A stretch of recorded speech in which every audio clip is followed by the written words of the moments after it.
स्वागत है आपका फाइनल ट्रेड में। और जो पॉजिटिविटी ग्लोबल स्क्रीन्स पर दिख रही थी, जो स्टेबिलिटी हमारे बाजारों में पहले घंटे के ओपनिंग एक्शन में दिख रही थी, वो पूरी तरह से आपको जाती हुई दिख रही है। बड़ा बड़ा कट इस समय आपको स्क्रीन पर आते हुए दिखेगा और कुछ अहम सपोर्ट लेवल्स के भी नीचे आपको भारतीय बाजार दिख रहे हैं। 5 महीने के निचले स्तर पर, इनफैक्ट अब तो ऑलमोस्ट 6 महीने के निचले स्तर पर बाजार आपको ट्रेड करते हुए दिखेगा। बड़ा कट अक्रॉस सेक्टर्स आते हुए दिख रहा है। निफ्टी 17,250 के नीचे, इनफैक्ट अब तो 17,200 के लेवल तक आपको फिसलते हुए दिख रहा है। डबल सेंचुरी नीचे की तरफ लगाते हुए दिख रहा है। वहीं बैंक्स में भी आपको भारी भरकम गिरावट इस समय दिखेगी और अक्रॉस द बोर्ड लगभग सभी सेक्टर्स इस गिरावट में पार्टिसिपेट कर रहे हैं। सारे के सारे बैंक निफ्टी कंपोनेंट्स फिसले हैं। फाइनेंशियल शेयर्स में आपको भारी बिकवाली आते हुए दिख रही है। जितनी भी सुबह की पॉजिटिविटी थी, अब पूरी की पूरी स्क्रीन से बाहर जाती हुई दिख रही है। इंडेक्सेस की अगर आप बात करें और फिर स्टॉक्स के बारे में भी हम करेंगे फोकस, तो कोई भी एक ऐसी बड़ी सेक्टर नहीं है जो होल्ड आउट आपको करते हुए दिख रहा है। मामूली खरीदारी मेटल्स और ऑयल एंड गैस में दिख रही है। कमोडिटीज में थोड़ा प्रेशर कम हुआ है क्योंकि डॉलर इंडेक्स फिसला है, बट उसके सामने बैंक्स, पीएसयू हो या प्राइवेट, दोनों ही आपको फिसलते हुए दिख रहे हैं। फाइनेंशियल्स, वहां पर भारी गिरावट है। ऑटोज आज यहां पर जमकर पिटाई आपको होते हुए दिख रही है। कंज्यूमर स्टॉक्स भी आपको फिसल लेते हुए दिख रहे हैं। कैपिटल गुड्स, इंफ्रा से भी सहारा नहीं मिल रहा है। रियल एस्टेट काउंटर्स में भी आपको भारी बिकवाली दिख रही है। एफएमसीजी, हेल्थ केयर जो यूजुअली डिफेंसिव होते हैं, आईटी, यहां पर भी बाजार सहारा ढूंढता है और सुबह सहारा थोड़ा मिल भी रहा था, ये भी आपको भारी भरकम गिरावट दिखा रहे हैं। तो डेज लो पर बाजार ट्रेड कर रहे हैं। 5 महीने के निचले स्तर पर आपको लेवल्स की गिरावट आती हुई दिख रही है और यहां से संभलने की कोशिश जितनी भी बाजार में सुबह पॉजिटिव ग्लोबल क्यूज पर थी, वो जाती हुई दिख रही है। डाउ फ्यूचर्स भी आधे ही गेन्स गिव अप कर चुके हैं। सुबह 400 से ज्यादा अंकों की तेजी दिख रही थी, अभी भी 200 अंकों की तेजी है। सुबह के लेवल से नीचे आ गए। नैस्डैक फ्यूचर्स में तो अच्छी खासी तेजी बनी हुई है, बट हमारे बाजार ऊपरी लेवल्स को सस्टेन नहीं करते हुए लगातार तीसरे दिन भारी भरकम गिरावट इस समय दिखा रहे हैं। तो एसवीबी और सिग्नेचर बैंक, इन दोनों के कोलैप्स ने तो बाजार का मूड बिगाड़ा है, बट जितना भी यूएस सरकार की तरफ से कदम है डिपॉजिटर्स को सेफ करने के लिए, इन दोनों बैंक्स को टेक ओवर करने के लिए, बैंक्स के लिए खरीदार ढूंढने के लिए, उसका सहारा, उसकी रिलीफ फिलहाल एटलीस्ट इंडियन मार्केट्स में तो नहीं दिख रही है। तो हमारे कुछ फैक्टर्स, वैसे तो कोई नया ट्रिगर दिक्कत कर आए नहीं, ग्लोबल ही हैं, बट क्योंकि ग्लोबल बाजार उतने खराब नहीं है, हमारे बाजारों में ज्यादा गिरावट आपको आती हुई दिख रही है। अक्रॉस स्टॉक्स भी आपको ऐसा ही कट दिखेगा, स्पेशली बैंक्स में आपको परेशानी दिखने वाली है। फोकस करिए जिस तरह से बैंक्स में आपको गिरावट आती हुई दिख रही है। स्पेशली जरा देखिए इंडसइंड बैंक जो आज टूटा है, 7% नीचे ये काउंटर आया है, क्योंकि काफी बड़ा डाउनग्रेड आपको जेपी मॉर्गन की तरफ से आते हुए दिखा और साथ ही टारगेट कट करा है। इनके एमडी एंड सीईओ का कार्यकाल बढ़ाया है आरबीआई ने, बट सिर्फ 2 सालों के लिए बढ़ाया है इंस्टेड ऑफ 3 साल जो एक एक्सपेक्टेशन थी। बाकी बैंक्स में भी गिरावट है। फाइनेंशियल शेयर्स में आपको गिरावट है। कुछ हाई बीटा नेम्स क्रैक कर रहे हैं। ऑटोज में वीकनेस आती हुई दिख रही है। जरा समझें कि ये बाजार में चल क्या रहा है। सुबह तो हम ठीक ठाक थे, थोड़ा रेंज में ही थे, थोड़ा वॉलेटाइल थे पहले घंटे के बाद, बट ऐसी ये जो गिरावट आई है इसकी वजह क्या है? अनिल जी भी हमारे साथ जुड़ रहे हैं। Anil sir, good afternoon. जरा समझाएं सर, डाउ फ्यूचर्स जो सुबह 400 अंक ऊपर थे वो थोड़ी गेंस गिव अप कर चुके हैं, बट अभी भी 200 अंक ऊपर है। नैस्डैक फ्यूचर्स 1.5% ऊपर है। ग्लोबल बाजारों में सुस्ती है, बट ऐसी गिरावट हमारे बाजार में कहां से आ रही है सर, जहां बैंक निफ्टी ऑलमोस्ट 2% नीचे और निफ्टी 1% का कट दिखा रहा है? जी देखिए, जो कुछ सेलिंग प्रेशर है, भारतीय बाजारों का सेंटिमेंट थोड़ा सा ज्यादा बिगड़ा हुआ है और उसकी वजह है एफआईआई की बिकवाली का असर। और आपको पता ही है कि पिछले कुछ दिनों में जिस तरह से एफआईआई की बिकवाली के आंकड़े हैं, शुक्रवार के भी आंकड़े हैं, और अब ऊपर इन लेवल पे थोड़ा सा कॉन्फिडेंस कम होता दिख रहा है बाजार का। तो दूसरी बात ये भी कि ग्लोबली भी भले ही फ्यूचर्स रिकवरी में है, लेकिन लोगों को डर तो ये है ही कि अमेरिका में वाकई में रिकवरी होगी, कुछ और बुरी खबरें आएगी, नहीं आएगी। तो वो जो डर बना हुआ है, मेरे ख्याल से उस डर की वजह से भारतीय बाजारों में लैक ऑफ बाइंग है। एक्चुअली सेलिंग प्रेशर से ज्यादा ये है कि कोई खरीदने के मूड में है नहीं, और जब आपको पता है कि जल्दी से शेयर बढ़ने वाले हैं नहीं और कोई ऐसी खास बड़ी ट्रिगर तेजी की है नहीं, तो फिर लोग आराम से रुक रुक कर खरीदना पसंद करते हैं, धीमे धीमे स्टेगर्ड वे में खरीदते हैं। तो मेरे ख्याल से वो एक बड़ा दिक्कत वाला मामला है। जहां तक लेवल्स का सवाल है, मुझे लगता है कि आज चूंकि आप 17,250 के नीचे ट्रेड कर रहे हैं, अगर हम 17,250 के नीचे बंद होते हैं तो मामला शॉर्ट टर्म में और ज्यादा खराब होता हुआ दिखता है, क्योंकि ये फरवरी महीने के लोज हैं। यहाँ 17,250, 17,350 की रेंज में हमने कई बार मल्टीपल सपोर्ट लिए, तो वो होल्ड करना बहुत जरूरी है क्लोजिंग बेसिस पर। बैंक निफ्टी का जहां तक सवाल है, बैंक निफ्टी भी मतलब वो अपनी आखिरी पड़ाव पर आ गया है, जो आखिरी उम्मीद जिसको कह सकते हैं, 39,425 से लेकर 39,600 ये वो रेंज है जो बैंक निफ्टी पर लास्ट आपके लिए सपोर्ट है, जो आपने जनवरी महीने के अंत में 28 जनवरी के आसपास जो लोज बनाए थे, बजे के आसपास जो लोग बनाए थे 39,500 के आसपास, लगभग आप वहां पर आ जाए। तो मेरे ख्याल से 39,900 के नीचे अगर बैंक निफ्टी बंद होता है तो खराब है, 39,400 के नीचे तो और भी ज्यादा खराब है। और जहाँ तक निफ्टी का सवाल है, 17,300 से नीचे की क्लोजिंग हमने नहीं देखी। आज 17,300 के नीचे अगर बंद होता है तो खराब है, 17,250 के नीचे भी बंद होता है और ज्यादा खराब है। तो आई थिंक अगर आखिरी मिनटों में कोई छोटी मोटी रिकवरी आ जाए तो आ जाए, लेकिन ट्रेंड बाजार का थोड़ा बिगड़ा हुआ है और इस वक्त कोई भी खरीदारी के मूड में नहीं है। इंडेक्स के हिसाब से आप देखेंगे तो आपको ऐसा लगेगा कि ठीक है, निफ्टी में कोई बहुत बड़ा 1% का कट होना ग्लोबल मार्केट के मूड माहौल के हिसाब से बहुत ज्यादा नहीं है, लेकिन इंडेक्स के बाहर स्टॉक्स में नुकसान काफी ज्यादा है और वहां पर काफी मार पड़ती हुई दिख रही है। जी भारी मार पड़ती हुई दिख रही है। एक सवाल अनिल जी, क्योंकि अब अहम लेवल्स के इनफैक्ट एक दो अहम सपोर्ट के तो ऑलरेडी नीचे हैं, तो अगली नज़र कहाँ पर होगी सर? 17,200 पर है निफ्टी और 39,750 पर बैंक निफ्टी। मतलब निफ्टी तो खतरे के निशान के नीचे ही ट्रेड कर रहा है। 17,250 के नीचे ट्रेड करना और इसके नीचे बंद होना तो भारी खतरा है ही, क्योंकि टेक्निकली आप और कमजोर हो जाते हैं। उसके बाद फिर यही कि आप कितना गिरते हैं, कहाँ रुकते हैं। अगला इंपॉर्टेंट सपोर्ट जरूर मैं बता सकता हूँ दीप, वो है 17,100 125 के आसपास निफ्टी में। बैंक निफ्टी का जहां तक सवाल है 39,425 39,600 ये आखिरी सपोर्ट जोन है। इसके नीचे आने पर आपको अगला सपोर्ट 39,100 39,200 के आसपास मिलेगा, यानी कि 400-500 पॉइंट की जगह वहां और खुलती हुई नजर आएगी। तो आज के लिए जो इंपॉर्टेंट लेवल्स हैं, क्लोजिंग बेसिस पे 17,300 और क्लोजिंग बेसिस पे बैंक निफ्टी में 39,900, ये दो लेवल को ध्यान में रखना चाहिए। ओके तो चलिए, अब इंपॉर्टेंट लेवल्स भी आपके सामने आ गए क्लोजिंग बेसिस पर, जहां पर आपको ध्यान रखना है। फिलहाल तो ऑफ कोर्स आप देख ही रहे हैं प्रेशर बना हुआ है। शुक्रिया सर ये बाजार का अपडेट और समझाने की कि एग्जैक्टली चल क्या रहा है। हमारे बाकी मेहमान भी बस जुड़ने की तैयारी में है। आइए तब तक आपको बता दें कि आज खबरों के दम पर कहाँ पर एक्शन है। हालांकि ऑफकोर्स ज़्यादातर एक्शन आज नेगेटिव ही बना हुआ है और साथ ही कुछ इंपॉर्टेंट ट्रिगर्स क्या हैं बाजार के लिए। कुशल और अरमान दोनों हैं तैयार। कुशल, गुड आफ्टरनून, बताएं ट्रिगर्स।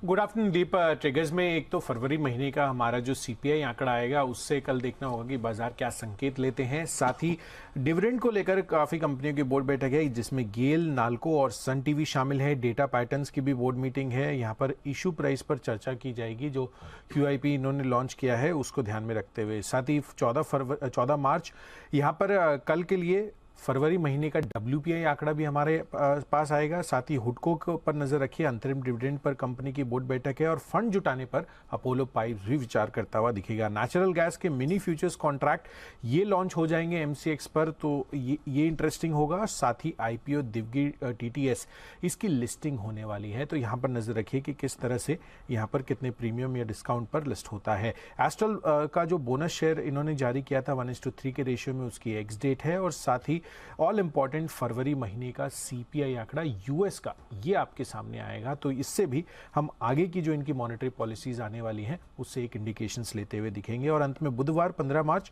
मिश्र धातु निगम पर फोकस रखिए, अंतरिम डिविडेंड पर कंपनी विचार करती हुई दिखेगी। साथ ही ग्लोबल सर्फेसिस, इसका IPO 15 तारीख को बंद हो जाएगा। और अंत में US के लिहाज से जो उनके फरवरी महीने के PPI और साथ ही जो रिटेल सेल्स डेटा है वो भी आपके सामने आएंगे, तो उस पर भी आपको एक बड़े क्यूज आगे आने वाली मॉनेटरी पॉलिसी के लिए बनते हुए दिखेंगे। अब क्या करेगा फेड अगले हफ्ते, उस पर तो सवाल है। थोड़ी आशा जगी थी कि शायद इतना अग्रेसिव नहीं हो, बट फिलहाल बाजार तो अपने लेवल्स गिव अप कर रहे हैं। आइए अरमान से भी जानते हैं कुछ इंपॉर्टेंट खबरें आज की। अरमान बताएं, गुड आफ्टरनून जी। कुछ एक या दो खबरें आती हुई दिखी हैं, जिसमें अगर आप सबसे पहले देखेंगे तो इंटेलेक्ट डिज़ाइन है, जिसमें AI आधारित EMACH जो है वो उन्होंने लॉन्च किया है। और ये अगर आप देखेंगे ओपन फाइनेंस प्लेटफॉर्म जो है वो लॉन्च करते हुए दिखे हैं। GMDC, यहाँ पर अगर आप बात करेंगे उड़ीसा में जो 2 कोल माइन के लिए सबसे ज़्यादा इन्होंने बोली लगाई है, जिसमें बुरापुरा है या बैतरन है, जहाँ पे कोल ब्लॉक है, जहाँ पे उनके लिए उन्होंने बोली लगाई है। और बाकी ब्लॉक डील्स हैं आपको, महिंद्रा CIE लगभग CIE जो लगभग 2.3 करोड़ शेयर्स की जो हैं कई सौदे किए गए, जो कि अगर आप इक्विटी के हिसाब से देखेंगे तो 6.1% है। सोना BLW लगभग 19% इक्विटी के सौदे हुए हैं। Tech Mahindra 30 lakh shares. और अंत में अगर आप बात करेंगे NTPC, जहां पर 10 लाख शेयरों के कई सौदे किए गए। ओके, तो ये है आपके लिए सारी की सारी खबरें आज की। ज़्यादा खबरें हैं नहीं और अच्छी खबरों पर भी बहुत कम स्टॉक्स हैं जो पॉजिटिव रिएक्शन दे रहे हैं। टेक महिंद्रा है जहाँ पर नए MD एंड CEO साहब आ रहे हैं, जिसका आपको थोड़ा शार्प रिएक्शन पॉजिटिव तरफ दिख रहा है। बट बाकी स्टॉक्स भी अच्छी खबरों पर कम रिएक्ट कर रहे हैं और बुरी खबरों पर ज्यादा रिएक्ट करते हुए दिख रहे हैं। आइए इस बाजार का थोड़ा मूड माहौल समझा जाए, कुछ स्ट्रैटेजीज और कुछ कॉल्स ली जाए हमारे एक्सपर्ट्स के साथ। राकेश जी, कुणाल जी, सुमित जी, साथ ही Himanshu ji, Sachit ji, Sirani ji and of course Ashu sir हमारे साथ शो में है तैयार। आई थिंक सचित जी की तरफ से एक कॉल भी है ओपनिंग पर, बाकी भी कॉल्स में लेता हूँ। आइए बिगुल BTSWT का।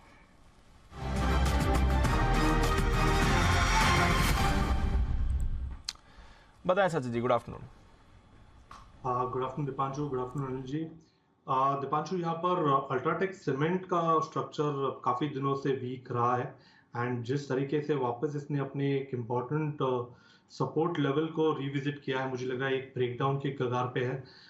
लगभग इसके शॉर्ट टर्म एवरेजेस में एक नेगेटिव क्रॉसओवर ऑलरेडी एस्टैब्लिश हो चुका है, तो यहाँ पर बिकवाली करने की सलाह होगी अल्ट्राटेक सीमेंट के फ्यूचर्स में। Target on the lower side लगभग अवेलेबल है 7030 पर एंड स्टॉप लॉस आपको यहाँ से लगाना है लगभग अराउंड 7200 पर।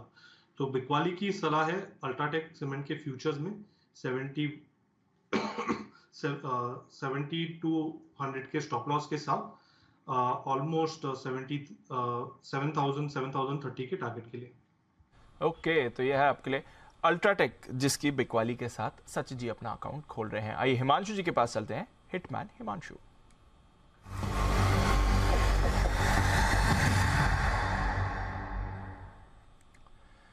गुड आफ्टरनून हिमांशु जी, बताएं सर। गुड आफ्टरनून दीप। बिकवाली ही करके चलनी है। मेरे रडार पर आया है भारत फोर्ज, जिसने आज एक इंपॉर्टेंट सपोर्ट तोड़ी है। पिछले 3 से 4 ओकेजन में स्टॉक ने 815 820 के एक इंपॉर्टेंट सपोर्ट को होल्ड किया था, लेकिन आज के सेशन में यहाँ पर एक ब्रेकडाउन आता हुआ नजर आ रहा है। तो भारत फोर्ज के फ्यूचर्स में बिकवाली करेंगे 802 रुपए के आसपास के करंट लेवल्स हैं। यहाँ पर 802 804 की जोन में बिकवाली करके चला जा सकता है। स्टॉप लॉस मेंटेन करेंगे 812 रुपए का, और लोअर एंड पे मुझे लगता है कि यहाँ पर 780 775 रुपए तक के टारगेट्स आज या कल तक देखने को मिल सकते हैं। तो भारत फोर्ज के फ्यूचर्स में बिकवाली करके चलने की सलाह है। तो भारत फोर्ज यहाँ पर आपको करनी है बिकवाली। आइए देखते हैं सुमित जी खरीद रहे हैं या करेंगे ये भी बिकवाली। बिगुल सुमित का सुपर हिट।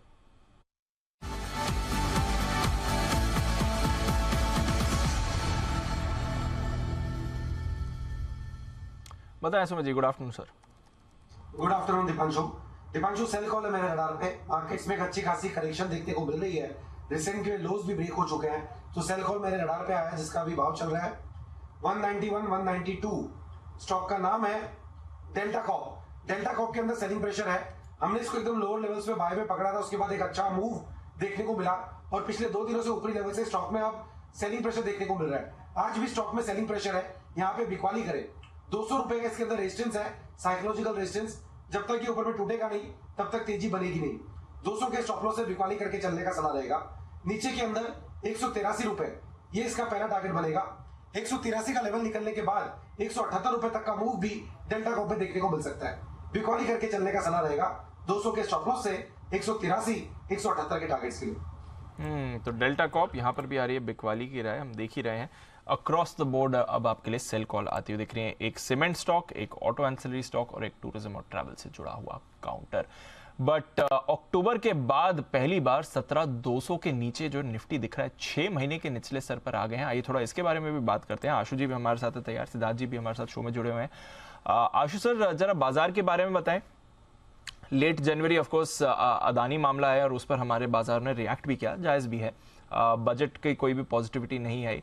अब यूएस में क्राइसिस शुरू हुई, ठीक है, उससे भी थोड़ा कॉन्फिडेंस शेक होता है। बट उसके बाद जब यूएस सरकार ने स्टेबलाइज करने के लिए दोनों बैंक्स का टेक ओवर कर दिया, सारी अश्योरेंसेस दे दी, डाउ फ्यूचर सुबह 400 अंक ऊपर थे, तो फिर ये जो इतनी भारी गिरावट आई है, ये क्या एक्सप्लेन करता है सर? ये दीपांशु ये एक्सप्लेन करता है कि जो मैंने 2-3 दिन पहले ट्वीट डाला था और एक बार रिविजिट भी कर रहा हूँ उस चीज को। कमेंट्री पे नहीं जाइए, रियलिटी पे जाइए। रियलिटी जो आपको स्टेयर कर रही है, मुझे तो ये समझ नहीं आती कि इतने राइजिंग इंटरेस्ट रेट्स में, इतनी हाई इन्फ्लेशन में, मतलब कब तक आप इसको लॉजिक को डिफाई करते रहेंगे और बोलेंगे नहीं नहीं वो तो that is behind us, that is reality, बाकी इज कमेंट्री। तो उस कमेंट्री से मतलब आज अभी इंडसइंड बैंक का भी जो डाउनग्रेड आया, ये कुछ कुछ चीजें दीपांशु ये दस्तक दे रही हैं आपको। अब इस दस्तक को जो जिसको बुल मार्केट का मतलब एक वो कंडीशनिंग हुई है वो इग्नोर करता रहेगा, कोई लेवल्स ढूंढता रहेगा। लेकिन मेरा तो इतने 3-4 महीने से जो स्टैंड है दीपांशु, 2 वर्ड जो मैं बार बार बोलता हूं, अपसाइड कैप्ड, डाउनसाइड ओपन। 18,000 के ऊपर की लाइफ निफ्टी की है नहीं, और स्टॉक्स में किसी में भी इंटरेस्ट नहीं है दीपांशु। मुझे ना ये बीच में हफ्ते में या कुछ घंटों के लिए या 2-3 दिन के लिए ये स्टॉक बढ़ गया वो बढ़ गया, तो मैं बोल रहा हूं दीपांशु कोई भी इंटरेस्ट नहीं है स्टॉक के अंदर। वो प्रिसाइजली इसलिए नहीं है कि एक कोर डिसिप्लिन है जो फॉलो करना पड़ता है, और वो बहुत जरूरी है। अब मैं तो बहुत जल्दी उस डिसिप्लिन को भूल सकता हूं, क्योंकि मैं तो ब्रोकर भी हूं, और मुझे तो अगर मैं बोलूंगा कि कुछ लेना ही नहीं है तो धंधा कहां से आएगा। But Deepanshu we have to rise above that, and that is the reason I say कि स्टॉक्स में कोई इंटरेस्ट नहीं है। ये आखिरी सपोर्ट लेवल्स थे जो हमें लगता था कि शायद यहां से 2 बार घुमा है, 3 बार घुमा है, नहीं टूट सकता है या टूट सकता है, लेकिन आज तो वो भी टूट गए हैं। और आज वो तब टूटे हैं जब मॉर्निंग में दीपांशु अगेन स्मार्ट मनी ने क्या किया, सब बाय बाय में थे, सुबह सब कुछ अच्छा लग रहा था, 400 पॉइंट ये भी हो गया, बैंक में कुछ नहीं हुआ, बैंक को निकल जाएगा, डिपॉजिटर्स को पे कर देंगे। अरे प्रॉब्लम तो हुई है ना, क्या प्रॉब्लम नहीं हुई? क्यों हुई है? क्या सिर्फ इसी के साथ हुई है, किसी और के साथ नहीं हुई है? और क्या रेपरकशन होंगे आज की डेट में? अगर कोई कहता है वहां यहां दीपांशु पूरी दुनिया, entire world is connected, technology will play havoc, competition is fierce, and everything has every model has a time value. तो ये सब चीजें जो अभी स्केलेटन्स हैं, टाइम टू टाइम आते रहेंगे। हम ये कई बार बात करते हैं, बिल्कुल राइट है कि आउट ऑफ सिलेबस है, लेकिन ये सिलेबस ये तो जरूर पता है कि मुझे अगेन पुट्स तो बिल्कुल बेचनी ही नहीं है दीपांशु। मैं बार बार अभी भी इतने लोगों से पिछले 3 दिन में भी मिला, मैं कह रहा हूं कुछ भी जितना मर्जी अच्छा लगे आपको, जितना मर्जी अच्छा लगे, आप हर तरह की ऑप्शन कॉल ले लो, पुट बिल्कुल मत बेचना और स्टॉक में इंटरेस्ट मत दिखाना, क्योंकि आपके जो ये ब्लीडिंग पोर्टफोलियो है, एक हमने वीडियो भी दीपांशु पिछले हफ्ते में मतलब 2-3 दिन पहले वो किया, बहुत ही मतलब एक इंटरेस्टिंग वीडियो है दीपांशु, आप जरूर देखना, जरूर मेरी टाइमलाइंस पे भी है। प्यूक पॉइंट, एक प्यूक पॉइंट हमने निकाला कि मार्केट में एक प्यूक पॉइंट कहां आता है कि जब डर, एक वो आसपास की आवाजें, एक फियर और मेरी लॉस लेने की क्षमता इतनी खत्म हो जाएगी, वहां जाके मेरा सौदा कटता है। और मैं या हम, हमारी टीम ये कोशिश करते रहते हैं कि वो प्यूक पॉइंट हमारा बहुत पहले ही आ जाए, अपनी तसल्ली से अपनी मर्जी से काट दें तो बेटर रहेगा, नहीं तो आपका लोएस्ट पे जाके सौदा कटेगा, और वो लोएस्ट पता नहीं कहां होगा। और अक्सर वहां बनता है जब सारी दुनिया कहती है कि अब now everything is gone done and out. तो मुझे भी नहीं पता वो पॉइंट क्या है, तो एक डिसिप्लिन में फॉलो कर सकता हूं दीपांशु के स्टॉक्स में कोई इंटरेस्ट नहीं है मेरा। अभी आज के लिए दीपांशु कोई स्प्रेड भी नहीं है, क्योंकि बियर स्प्रेड बनाना नहीं है। बुल स्प्रेड के प्रीमियम ऐसे हैं कि मतलब वो बाउंस बैक तो बीच बीच में आता ही है, उसमें कहीं फंस ना जाए। तो I would watch this market for today, और कल या परसों में तो फिर मिलेंगे, फिर कुछ स्ट्रैटेजी करेंगे। और जो स्ट्रैटेजी दीपांशु मेरी आती है वो इंडेक्स में ही आती है, क्योंकि इंडेक्स में तो बाउंस बैक भी आएगा, नीचे भी आएगा, कुछ ना कुछ इंटरेस्ट है। 2-5 रुपए के लिए वो छोटे मतलब उसी स्टॉक के अंदर 2-5 रुपए के लिए कुछ भी नहीं है दीपांशु, स्टॉक्स में कुछ भी नहीं है। It will only bring frustration and irritation to the people who are holding the portfolio. तो शॉर्ट टर्म में तो अभी आपको और उतार चढ़ाव पेन देखना बाकी है। 1000 पॉइंट का फॉल डेज हाई से अब आपको बैंक निफ्टी में दिख रहा है। 39,700 का भी लेवल अभी आपने तोड़ा है, तो थोड़ा कंटेजन और जैसे जैसे पोजीशंस नीचे की कट रही हैं, थोड़ा और वहां पर आपको फैलते हुए इस समय दिख रहा है। ओवरऑल 800 पॉइंट्स की कट बैंक निफ्टी में है। आइए सुमित जी के पास चलते हैं, लेते हैं सुमित का सुपर हिट।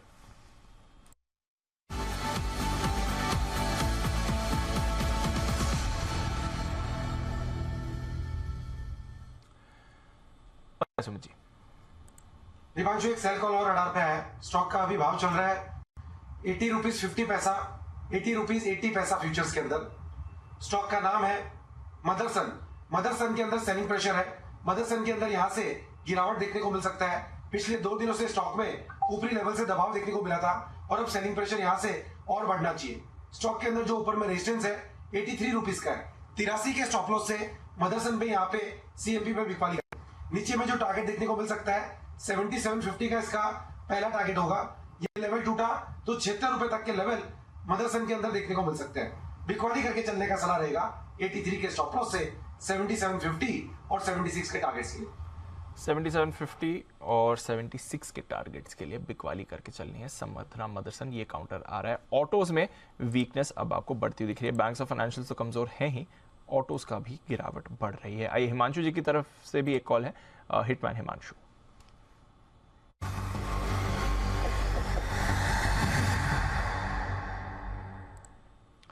बताएं हिमांशु जी।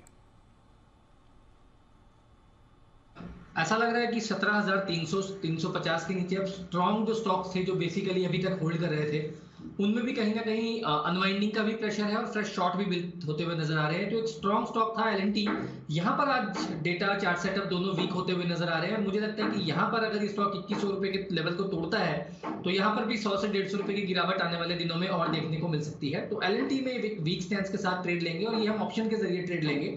2100 के स्ट्राइक का पुट ऑप्शन खरीदेंगे हम, जो कि लगभग 33-34 रुपए पर ट्रेड करता है। इसमें अगर कोई डिप मिलता है 30 रुपए तक तो वहां पर पोजीशन को ऐड करके चलने की सलाह रहेगी।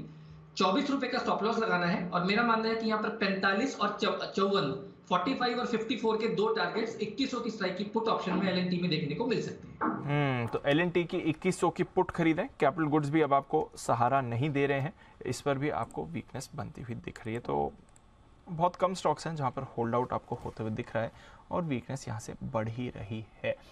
इंडसइंड बैंक जो काफ़ी तेज़ी से आज गिरा है, ज़रा एक बार इसके चार्ट पर भी राय ले ली जाए। सचिन जी ज़रा देखें सर, इंडसइंड बैंक 1050 तक के लेवल तक आपको आते हुए दिखा है, फिलहाल 1060 पर ट्रेड कर रहा है। ज़रा बताएं इसके लिए अगले इंपॉर्टेंट लेवल्स क्या रहेंगे? दीपांशु, यहाँ पर अगर मेजर सपोर्ट्स देखें तो लगभग अराउंड 1040 से लेके 1000 के आसपास के ही सपोर्ट्स यहाँ पर नजर आ रहे हैं। इमीडिएट बेसिस पे जो इसने एक रिवर्सल ली है, जिस तरीके से इसने एक गैप डाउन ओपन होने के बाद एक ट्रेंड को तोड़ा है, एक राइजिंग ट्रेंड लाइन को तोड़ा है, तो मुझे लग रहा है इसका इफेक्ट और कुछ दिनों के लिए बरकरार रहना ही चाहिए। On the higher side resistance काफी क्लियर है अभी 1100 के आसपास, तो जब तक इसके ऊपर की closing on a consistent basis consecutive basis establish नहीं होती, आई थिंक तब तक बड़ा चेंज एक्सपेक्टेड नहीं होगा। And on the lower side ये जो मोमेंटम है, ये मोमेंटम 1020 तक एक्सटेंड होने की प्रोबेबिलिटी ज्यादा लग रही है। तो अभी भी यहाँ पर बिकवाली करने की सलाह होगी इंडसइंड बैंक के फ्यूचर्स में भी बिकवाली करने की सलाह है और 1020 और मे बी इवन 1000 तक के लेवल्स यहाँ पर आपको आते हुए दिख रहे हैं। तो आई थिंक जेपी मॉर्गन का टारगेट 1040 का था, वो तो ऑलमोस्ट आपको आते हुए दिख ही चुका है, बट वहाँ से भी अब आपको गिरावट दिख रही है। तो ट्रिगर जेपी मॉर्गन ने दे दिया है, बट स्टॉक की भारी भारी पिटाई इस समय हो रही है। पीरामल एंटरप्राइजेस यहाँ पर भी भारी भरकम पिटाई हो रही है। आइए एक बार जरा कुणाल जी से इसके चार्ट पर पिटाई ली जाए। कुणाल जी गुड आफ्टरनून सर, जरा पीरामल एंटरप्राइज देखें, 5% का कट आ रहा है। देखिए कमजोर चार्ट है दीपांशु, लगातार बाजार को अंडर परफॉर्म कर रहा है। 800 का जब लेवल स्टॉक ने तोड़ा था तभी से लगातार नीचे जा रहा है और 100 रुपए की गिरावट हमने 2-3 सत्र में ही आते हुए देखी। मुझे लगता है कि अभी भी कोई सपोर्ट रडार पर नहीं है। जो अगला सपोर्ट चार्ट पर नजर आता है वो 50 रुपए दूर नजर आता है। तो मुझे लगता है कि और यहाँ पर गिरावट मुमकिन है। 660 रुपए के लेवल्स भी यहाँ पर संभव हैं, तो कोई खरीदारी की मौजूदा स्तरों पर बॉटम फिशिंग का प्रयास न करें। ओके, तो ये है आपके लिए पीरामल एंटरप्राइजेस। बॉटम फिशिंग की तो कोशिश करनी ही नहीं है। हिमांशु जी की तरफ से यहाँ पर सेल कॉल भी आया था आपके लिए पिछले हफ्ते। आइए सिद्धार्थ जी भी हैं हमारे साथ तैयार और उनकी भी कॉल आ रही है बिगुल सुपर सेट।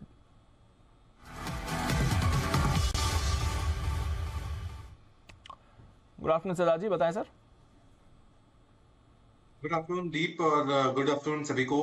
दीप, मुझे लगता है कि यहाँ पे खरीदारी करने के लिए तो कोई आ नहीं रहा है, मैं अकेला हूँगा, बट खरीदना है एमजीएल को। ऑयल एंड गैस स्पेस की सबसे मजबूत कंपनी मुझे लग रही है अभी एमजीएल। महानगर गैस मुंबई में soles distributor and of city gas distribution, अभी एक्विजिशन भी किया है 530 करोड़ के आसपास का।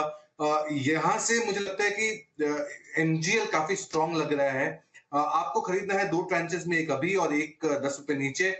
एमजीएल मुझे बेहतरीन इसलिए लग रहा है क्योंकि ग्रोथ दमदार है, तीसरे तिमाही के नतीजे अच्छे रहे थे, वॉल्यूम्स 10% के ऊपर देखे गए। मैनेजमेंट मान रही है कि 5% के वॉल्यूम सीएजीआर देख सकते हैं, साथ ही साथ केपेक्स भी 650 से 800 करोड़ का है। तो शॉर्ट टर्म से पोजिशनल का कॉल है, शॉर्ट टर्म में 1020 और लॉन्ग टर्म में 1090। मैं मानता हूं कि मार्केट का ओवर रिएक्शन डेफिनेटली आज है, वीकनेस है, बट इसको आप 2 टुकड़ों में अगर खरीदे, 1020 का शॉर्ट टर्म टारगेट एंड 1090 का पोजीशनल। सिद्धार्थ जी, क्लाइंट से आज क्या बात हो रही है सर, बाजार के मूड माहौल को देखते हुए जो फैला हुआ है? आप क्या अपने क्लाइंट्स और बाकी इन्वेस्टर्स को एडवाइस कर रहे हैं सर इस समय?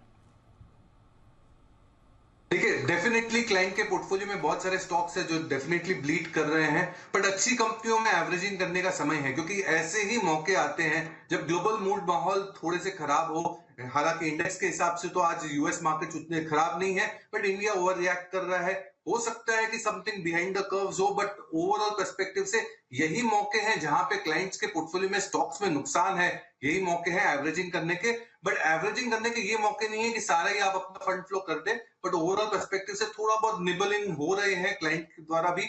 बट एक्चुअली अगर देखा जाए तो प्राइस करेक्शन अभी बहुत कुछ हो चुका है बाजार में। हो सकता है 200-300 पॉइंट निफ्टी में और करेक्शन हो, बट ओवरऑल पर्सपेक्टिव से ये समय है सही स्टॉक में एवरेजिंग करने का। तो अगर क्वालिटी स्टॉक्स है तो वहाँ पर डेफिनेटली नज़र रख सकते हैं, बट फिलहाल तो पैनिक थोड़ा और स्प्रेड होते हुए दिख रहा है। 1000 पॉइंट से ज़्यादा की गिरावट ऊपर से आपको बैंक निफ्टी में देखिए, और निफ्टी भी देखिए 17,150 पर भी आ रहा है, तो किसी भी लेवल पर सपोर्ट लेते हुए नहीं दिख रहा है ये बाजार आपको। ये एक चिंता की बात ज़रूर आपको दिख रही है। और हैवी वेट्स में जिस तरह की बिकवाली आ रही है, आई मीन चलिए इंडसइंड का तो आज डाउनग्रेड आया वो समझ में आता है, टाटा मोटर्स 3% नीचे, M&M 3% नीचे, इन्फोसिस यहाँ पर कट आया है। हालांकि इंडियन आईटी का दूर दूर तक कुछ भी नहीं लेना है इस प्रॉब्लम के साथ, वहाँ पर आप वीकनेस बनते हुए देख रहे हैं।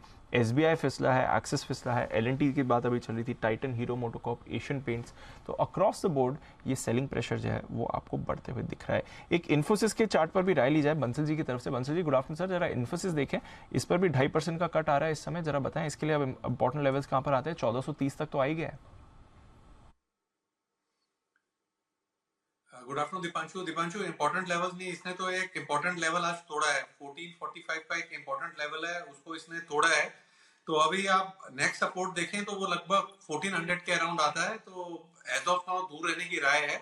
उछाल पे इन्फोसिस में बिकवाली की राय है। उछाल में इन्फोसिस पर बिकवाली की राय है। आइए सचिन जी की तरफ से एक कॉल भी है तैयार, बिगुल उनके लिए, BTS डबल टी।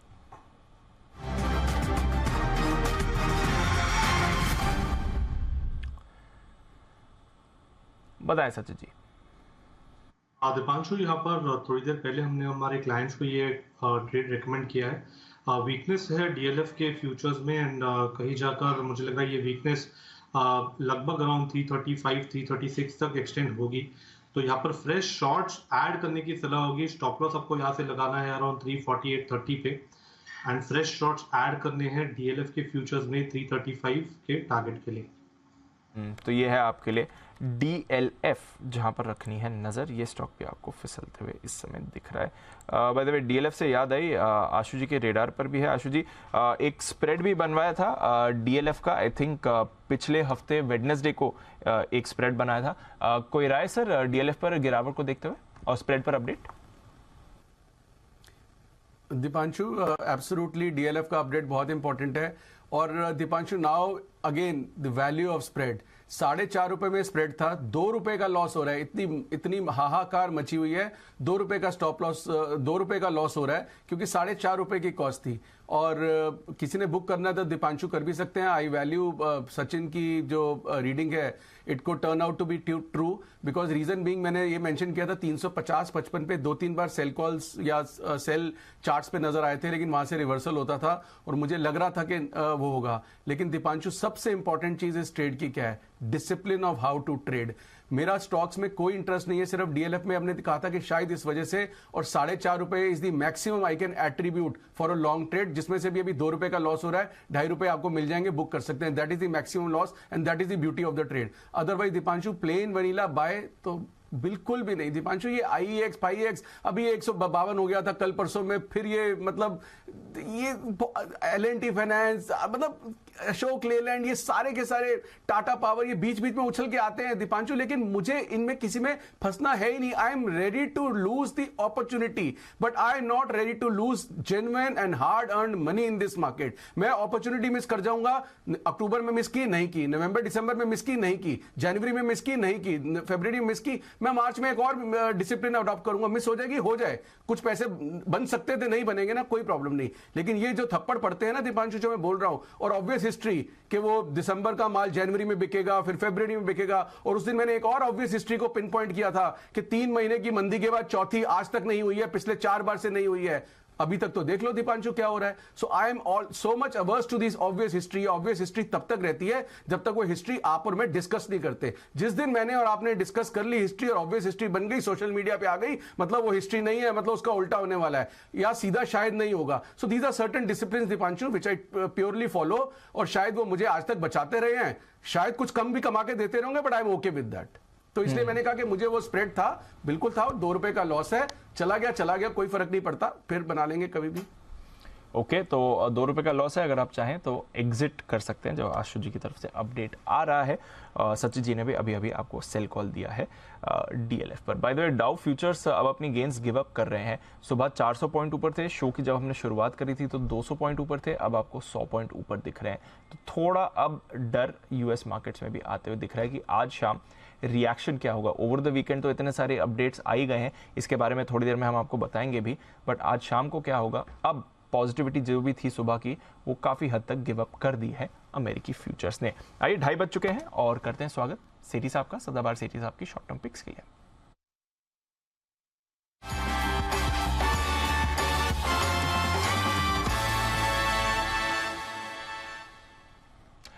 स्वागत है सेठी साहब। Across the board heavy selling आ रही है बाजार में, आज कुछ करना है कि नहीं sir? Good afternoon Deepanshu, good afternoon Anil ji. नहीं, बिल्कुल बहुत ही मतलब एक बहुत ही ज्यादा वीकनेस है बाजार में, एक मार्केट जैसी मची हुई है, पैनिक है मार्केट में। और इसका जो सीधा जो कारण है वो यूएस में जो चल रहा है, जिस तरह से वहां पे जो एसवीबी मतलब सिलिकॉन वैली बैंक एक बैंकरप्ट हो गया या फिर उसको इंसॉल्वेंसी डिक्लेयर हो गई, और उसके बाद अभी ये खबरें आ रही है कि प्री मार्केट ट्रेडिंग में वहां पे एक और जो यूएस फर्स्ट रिपब्लिक बैंक है उसके शेयर्स में भी 60% की गिरावट आई है। तो ये कंटेजियन इम्पैक्ट लग रहा है, कंटेजियन इफेक्ट लग रहा है। तो मुझे लगता है थोड़ा बाजार में कॉशियस रहने की जरूरत है। और आज उसी तर्ज पे दीपांशु मेरा कोई कॉल नहीं है, तो आज नोटा यूज कर रहा हूँ काफी दिनों के बाद, बट मुझे लगता है बाजार में काफी अनसर्टेनिटी है, तो लेट थिंग्स स्टेबिलाइज और उसके बाद करेंगे जो भी करना है। तो लंबे समय बाद सेठी साहब की तरफ से भी नोटा आ रहा है इस बाजार में। जैसा सेठी साहब भी कह रहे हैं, आशु जी भी कह रहे थे, सिद्धार्थ जी भी कह रहे थे, थोड़ा इस समय कॉशियस रहेंगे तो परेशानी नहीं आएगी। सेठी साहब, क्लाइंट्स को क्या बोल रहे हैं, बाजार में बातचीत चल रही है तो क्या व्यू निकल कर आ रहा है? फिलहाल ये नियर टर्म प्रॉब्लम दिख रही है या फिर यहाँ से थोड़ा और गिरावट बढ़ सकती है? नहीं, देखिए दीपांशु, कुछ भी कहना मुश्किल है। चीजें कंटेन होनी चाहिए, बिकॉज अगर ये और बढ़ती है तो डेफिनेटली बड़ी प्रॉब्लम्स है। बट ऐसे गट फीलिंग है कि चीजें थोड़ी कंटेन होनी चाहिए, because we had seen such type of a thing in 2008। तो चूंकि इतनी बड़ी क्राइसिस हो गई थी तो हो सकता है इसको कंटेन कर लिया जाए, बट अनलेस चीजें स्टेबलाइज होती है तो कुछ भी नहीं करने की सलाह है। मुझे लगता है साइडलाइंस में बैठ के जस्ट देखना चाहिए मार्केट को। इट्स अनिल जी जैसे बोलते हैं ना, ये लर्निंग करने का समय है, मुझे लगता है ये सीखने का समय है, और बाकी कुछ भी नहीं करने की सलाह है। और जो अगर स्टॉक्स आपने निवेश किए हुए हैं, मीडियम से लंबी अवधि के लिए निवेश किए हुए हैं और अच्छी क्वालिटी के स्टॉक्स हैं, तो उनमें मुझे नहीं लगता भारत के ये अपने मार्केट्स में स्टॉक्स में कोई प्रॉब्लम है। मतलब हालांकि ठीक है, शॉर्ट टर्म में अगर यूएस में इतनी बड़ी बड़ी गिरावटें होंगी या एफआईएस की इस तरह से सेलिंग रहेगी तो डेफिनेटली वो भी पिटेंगे, बट अगर आपका मीडियम से लंबी अवधि का निवेश है तो यहाँ पे भी होल्ड करें अच्छी क्वालिटी के स्टॉक्स में। बाकी फ्रेश कुछ करने की सलाह नहीं है। I'll wait for things to stabilize. बिल्कुल इंतजार करिए, बाजार को स्टेबल होने दीजिए, मौके तो आपको भरपूर मिलते ही रहेंगे। और सेठी साहब तो खैर रोज हमारे साथ जुड़ते भी हैं, कुछ बेहतरीन कॉल्स भी देते हैं। आज के लिए सेठी साहब की तरफ से नोटा है, थोड़ा कॉशियस रहिए, बट आगे की नजर रहेगी। बहुत बहुत शुक्रिया सेठी साहब वक्त देने के लिए और एटलीस्ट बताने के लिए कि आपकी बाजार की रीडिंग क्या बन रही है इस समय। पर इंडसइंड बैंक जहां पर हमने शार्प फॉल देखा इस समय, इसके बारे में बात करते हैं। अब करंट एमडी एंड सीईओ का कार्यकाल तो बढ़ा दिया गया है, बट पूरे 3 साल के लिए नहीं बढ़ाया गया है, सिर्फ 2 साल के लिए बढ़ाया गया है। तो हमने सोचा कि इंडसइंड बैंक पर फोकस किया जाए, समझा जाए कि क्या और बैंक्स में भी ऐसी कुछ स्थिति बनी हुई है या क्या है बाकी एमडी एंड सीईओ का कार्यकाल। निपुण रहे हमारे साथ तैयार बताने के लिए। निपुण, बताइए क्या है सिचुएशन बैंक्स की इस समय? बिल्कुल सही कहा आपने, एक प्रेशर दिखा था इंडसइंड बैंक पे, क्योंकि 3 साल की जगह सिर्फ 2 साल के लिए एक्सटेंशन मिला था उनके कार्यकाल को।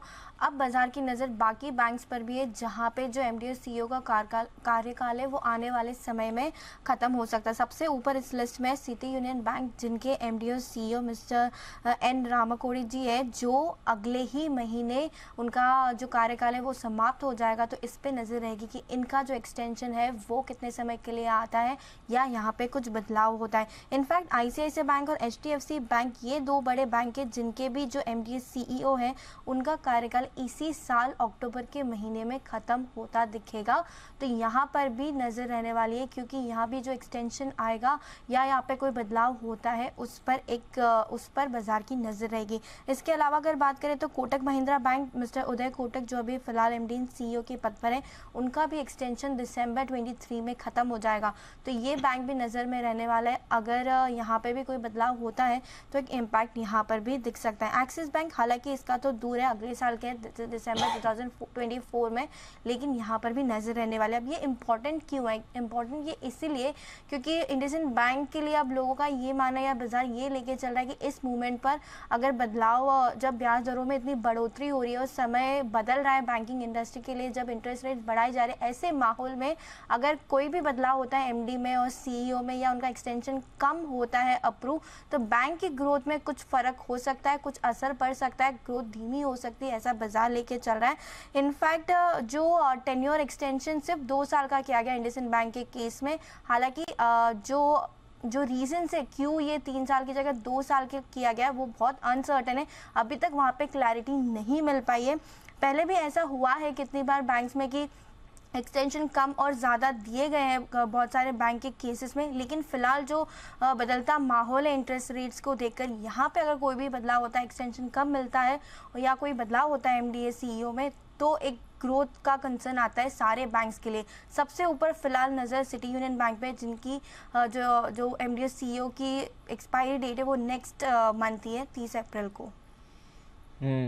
तो ये है आपके लिए पूरा अपडेट। तो इंडसइंड बैंक यहाँ पे 2 साल का एक्सटेंशन मिला है, बाकी भी सारे बैंक्स हैं आने वाले महीने और आने वाले कुछ सालों में यहाँ पर अगेन 3-3 साल का एक्सटेंशन मिलता रहता है उनकी अर्जी पर, राइट? बिल्कुल। तो देखते हैं आरबीआई वहाँ पर कंप्लाई करता है कि नहीं, बट सिटी यूनियन बैंक यहाँ पर आप देख रहे हैं कार्यकाल खत्म हो रहा है अप्रैल में, आईसीआईसीआई बैंक 4 अक्टूबर को और एचडीएफसी बैंक का यहाँ पर भी 27 अक्टूबर। तो 3 बैंक्स तो हैं जिन पर एमडी के सीईओ के कार्यकाल इस साल खत्म हो रहे हैं। Kotak Mahindra end of year भी रहेगा आपके लिए। आइए अनिल जी भी हमारे साथ जुड़ गए हैं और करते हैं उनका स्वागत और लेते हैं उनकी market strategy.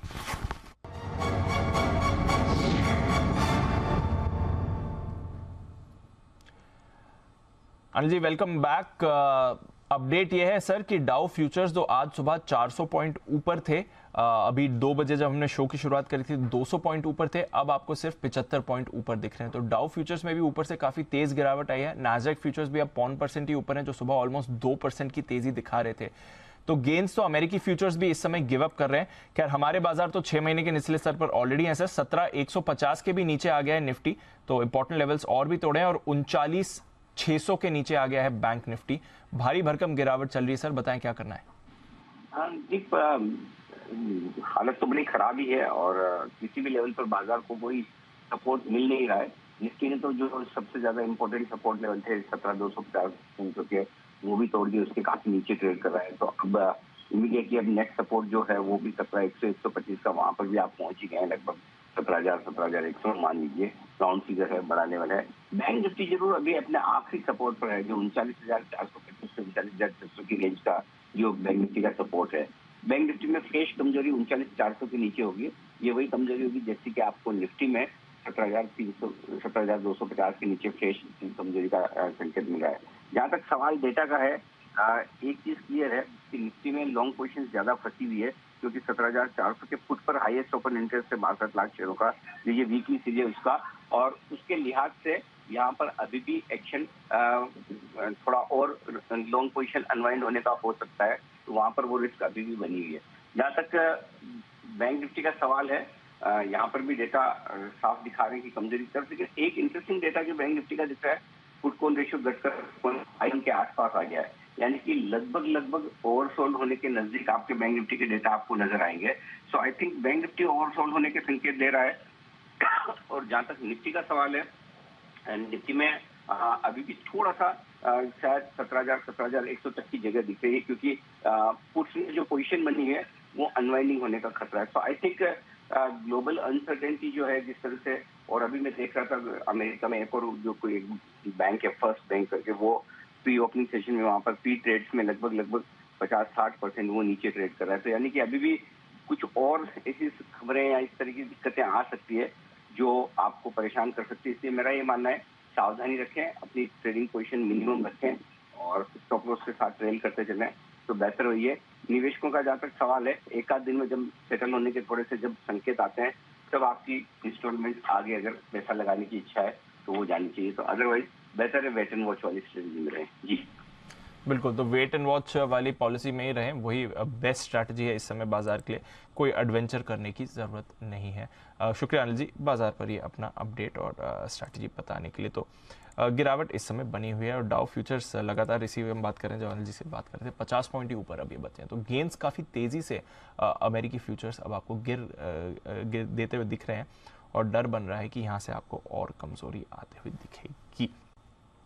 Weakness across the board बनी हुई है इसमें, और एक दो और काउंटर्स जहां पर आपको थोड़ा फ्रेश सेलिंग का प्रेशर दिखा है। पिरामल की हम बात कर ही रहे थे, अब आपको और नीचे 5.5% का कट पिरामल इस समय दिखा रहा है। तो गिरावट उसकी थोड़ी और फैलती हुई दिख रही है। मन्नापुरम पर भी 3.5% का कट आ गया है, यहाँ पर भी वीकनेस बनी हुई है। थोड़ी fresh selling across the board financials पर जो बन रही है वो परेशानी का मुद्दा है। आइए सुमित जी के पास चलते हैं, सुमित का सुपर हिट लेते हैं।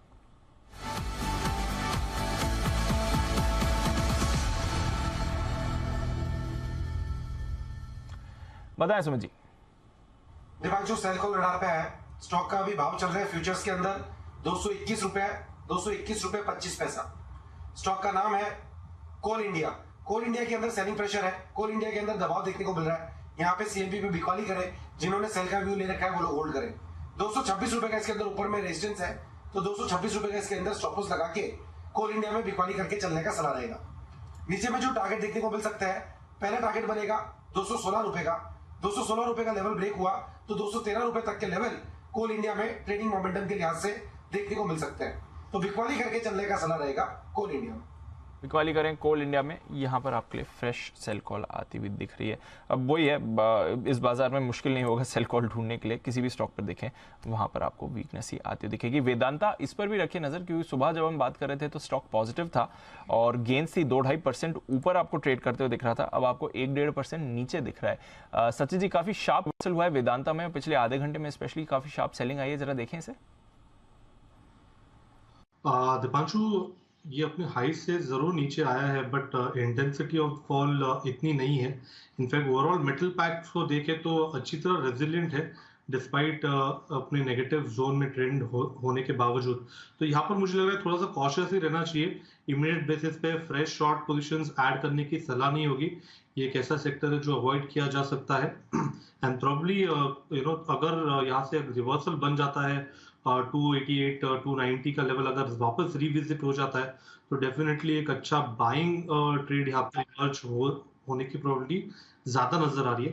इमीडिएट बेसिस पे मुझे लग रहा है अगर किसी की शॉर्ट पोजीशन है तो उसे बुक करने की सलाह होगी। एंड ऑन द कॉन्ट्ररी, अगर 288 का लेवल अगले कुछ दिनों में आ जाता है तो वहां पर अग्रेसिव लॉन्ग बिल्ट अप करने का मौका भी बन सकता है। ओके, तो शायद उतना खराब नहीं है वेदांता इस समय, ये सचिन जी की तरफ से आ रही है। फिलहाल तो ऑफकोर्स गिर रहे हैं स्टॉक, बट बाकी स्टॉक्स के मुकाबले वैसी गिरावट नहीं है जहां जैसी बाकी अक्रॉस द बोर्ड दिख रही है। बट मेटल्स और बाकी कमोडिटीज, इस पर क्या इंपैक्ट होगा? क्योंकि ऑलरेडी हम देख रहे हैं एसवीबी और बाकी जो बैंकिंग संकट बना है बाजार में, उसका रिएक्शन तो ऑलरेडी आ रहा है। करेंसी मार्केट में भी हमने मूव देख ली। कमोडिटीज के लिए क्या इसके मायने हैं, और ये जो बाजार का मूड माहौल बिगड़ा है या चेंज हुआ है, इससे क्या होगा इस स्पेस में, आइए जानते हैं। नेहा है हमारे साथ तैयार। नेहा बताइए क्या हो सकता है यहाँ पे? ये बात शायद सुनने में अच्छी ना लगे दीप, लेकिन इक्विटी मार्केट के मुकाबले commodity market is faring better, और वो इसलिए भी है क्योंकि डॉलर इंडेक्स में हमने देखा है कि कमजोरी आई है, उसका फायदा तो मिला ही है। सेफ हेवन बाइंग हमने सोने चांदी में बनते हुए देखी है, उसी के दम पर हम देख रहे हैं 5 हफ्ते के हाइस पर सोना है। चांदी की भी बात करें तो हफ्ते भर के हाइस के पास अपने आप को ही खींचता हुआ दिखाई दे रहा है। सोने ने 2 दिनों में सेफ हेवन बाइंग के दम पर ही $50-55 उठा लिए हैं, और चांदी में भी हमने कुछ इसी प्रकार की ऑलमोस्ट 4.5-5% की स्ट्रेंथ देखी है। मेटल्स, हाँ, शुरुआत बहुत दमदार नोट पर हुई थी, लेकिन ऊपरी स्तरों से ये भी स्ट्रेंथ फिजल आउट हुई है। बट ऑफ कोर्स जब आप देख रहे हैं कि फाइनेंशियल मार्केट्स में प्रेशर है और जितने भी यहां पर रिस्की एसेट्स है वहां पर सुस्ती है, तो इस पे असर पड़ेगा। लेकिन कुछ एक ऐसे डेटा है जो इसको पूरी तरह से ध्वस्त होने नहीं दे रहे हैं। पहले तो आप देख लीजिए कि चाइनीज मार्केट में कुछ डिमांड रिवाइवल के और हाल फिलहाल में जो उनके नए प्रीमियर की तरफ से बयान आए हैं वो एक बार फिर से कॉन्फिडेंस है वो उठाने वाले हैं। यहाँ पर वो लगातार लिक्विडिटी बनाए रखने के लिए, स्टार्टअप्स को बढ़ावा देने के लिए, वहाँ की छोटी कंपनीज को, एसएमईज को बढ़ावा देने की कोशिश कर रहे हैं। प्लस हमने देखा है कि आयरन ओर फ्यूचर्स है या स्टील रिबार है, आज भी चाइनीज मार्केट में बहुत अच्छा प्रदर्शन हुआ है। स्टील रिबार 8 महीने के हाईस पर रहा। आयरन और फ्यूचर्स की बात करें, यहां पर लगातार 5वें कॉन्जिक्यूटिव हफ्ते वीकली गेन्स देखने को मिले हैं और इसका कारण भी है क्योंकि हमने वहां पर देखा है कि माई स्टील नाम की जो कंसल्टेंसी फर्म है उन्होंने 250 चाइनीज स्टील मिल्स का जो डेटा उठाकर देखा, लगातार 9 हफ्ते बैक टू बैक जो blast furnace utilization capacity utilization rate है उसमें सुधार देखने को मिल रहा है। तो ये सब डिमांड रिवाइवल की तरफ इशारा कर रहा है। अब अगर आप आ जाते हैं कच्चे तेल की तरफ, पिछला हफ्ता दीप यहाँ पर सेरा वीक जिसे प्रीमियर एनर्जी कॉन्फ्रेंस के तौर पर माना जाता है, कई बड़े वॉइसेस निकल कर आए जो going forward global oil demand के रिकॉर्ड स्तर पर जाने की संभावनाएं जता रहे हैं। रशियन तेल को लेकर यहां पर संभावनाएं हैं वो हमने देखा है कि अभी भी थोड़ी डाइसी दिख रही हैं और यूएस एनर्जी सेक्रेटरी की तरफ से बयान आया है कि अब वो एसपीआर का इस्तेमाल जो स्ट्रेटेजिक पेट्रोलियम रिजर्व्स है वो नहीं करेंगे। 18 करोड़ बैरल जैसा ह्यूमंगस पेट्रोलियम रिलीज पिछले साल वो कर चुके हैं मार्केट को सेटल आउट करने के लिए, अब वो ये करने की स्थिति में नहीं है। तो ये कुछ एक फैक्टर्स हैं जो अभी भी इस दबाव वाले मार्केट में भी सहारा देने का काम कर रहे हैं।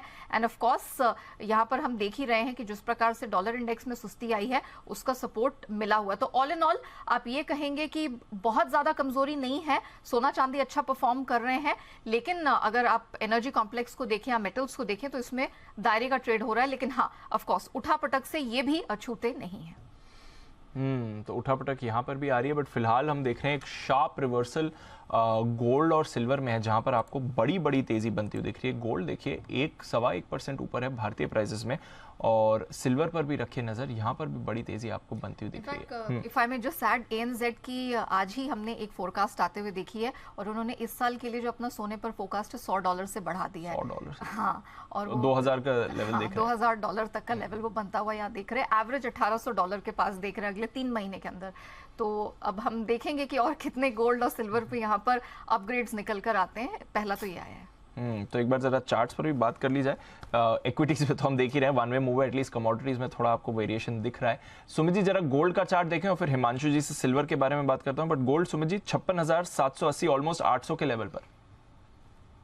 दीपांशु देखिए पिछले 3 दिनों में गोल्ड में एक अच्छी खासी रिकवरी आई है। उसके पहले गोल्ड में सेलिंग प्रेशर था, लेकिन अब ऐसा लग रहा है कि गोल्ड में जो सेलिंग प्रेशर था वो एंड हो चुका है और गोल्ड के अंदर रिबाउंड के सिग्नल मिल चुके हैं। स्टॉक कमोडिटी ने पिछले 3 दिनों में एक अच्छा मूव ऊपर की तरफ दिखाया है। गोल्ड में जो इमीडिएट ऊपर के टारगेट बनेंगे वो 57,000 के हैं और 57,000 का लेवल जैसे ही ऊपर में टूटेगा तो आने वाले समय में 58,500 तक के लेवल गोल्ड में ऊपर की तरफ देखने को मिल सकते हैं। तो ये पोजिशनल बेट है। डिप जब भी आती है इसके अंदर यहाँ से कोई भी 56,100 56,200 तक तो डिप में खरीदारी करें। 57,000 का लेवल टूटने के बाद 58 से 58.5 तक के लेवल गोल्ड में आने वाले दिनों में देखने को मिल सकते हैं। तो ये है आपके लिए गोल्ड 58,000 के लेवल, यानी कि यहाँ से भी करीब 1200-1300 रुपए की खरीदारी सुमित जी को आती हुई दिख रही है। हिमांशु जी सिल्वर यहाँ पर भी राय दें, 1.25% का उछाल तो यहाँ पर भी है। बिल्कुल दीप, देखिए हालांकि हमने देखा था कि इस साल के शुरुआत में एक अच्छा रनअप सिल्वर में देखने को मिला था, काफी अच्छी देखने को मिली, 72-73 हजार के भाव देखने को मिले, लेकिन उसके बाद वापस से सिल्वर के प्राइसेस उसी ट्रेडिंग जोन में आते हुए नजर आए जहां से वो ब्रेकआउट आता हुआ नजर आया था। मेरा ऐसा मानना है कि यहाँ पर जो पिछले 2 दिनों में तेजी बनती हुई नजर आई है 61-62 हजार के आसपास से, वो एक इंपॉर्टेंट बेस और सपोर्ट की तरह काम कर सकते हैं। फिलहाल सिल्वर में अभी तक वो ब्रेकआउट मूव का इंतजार है, जो कि एक बड़ा मूव जो एक जिसको हम काफी समय से वेट कर रहे हैं कि सिल्वर में एक बड़ी तेजी बनते शुरू होगी, उसके लिए मुझे लगता है अभी थोड़ा सा और समय देना पड़ेगा। फिलहाल व्यू पॉजिटिव है, हर गिरावट पर हम खरीदारी की सलाह देकर चल रहे हैं और फिलहाल के लिए 60,000 के एक पोजिशनल स्टॉप लॉस रहेगा। मुझे लगता है कि ये अच्छे लेवल से एंट्री करने के लिए, लेकिन जैसा कि मैंने कहा कि वो जो बड़ा मूव है वो तभी आएगा जब इस 72-73 हजार के ऊपर एक बार डिसाइसिवली क्लोज देना शुरू करेगी, जिसके लिए जो ब्लॉक्स हैं वो जुड़ते हुए नजर आ रहे हैं, लेकिन अभी तक वो मटेरियलाइज नहीं होता हुआ नजर आ रहा है। तो शायद कुछ समय लेना पड़ेगा, लेकिन इवेंचुअली वो ब्रेकआउट आता हुआ देखने को मिलेगा। ओके, तो ये है आपके लिए सिल्वर और गोल्ड पर नज़र। सिल्वर पर भी एक ब्रेकआउट आपको आते हुए दिखेगा, फिलहाल उन लेवल से थोड़ा दूर आपको ये दिख रहा है। टेक महिंद्रा, इसने आज बढ़िया परफॉर्मेंस दिखाई है, 7% ऊपर है काउंटर। एक बार सिद्धार्थ जी से भी बात की जाए। सिद्धार्थ जी, ऐसे बाजार में भी गेन्स होल्ड कर रहा है, और गेन्स ही नहीं, बहुत बढ़िया गेन्स, 7% की गेन्स होल्ड कर रहा है। नए एमडी एंड सीईओ आने का इतना एक्साइटमेंट सर टेक महिंद्रा पर, आपकी राय?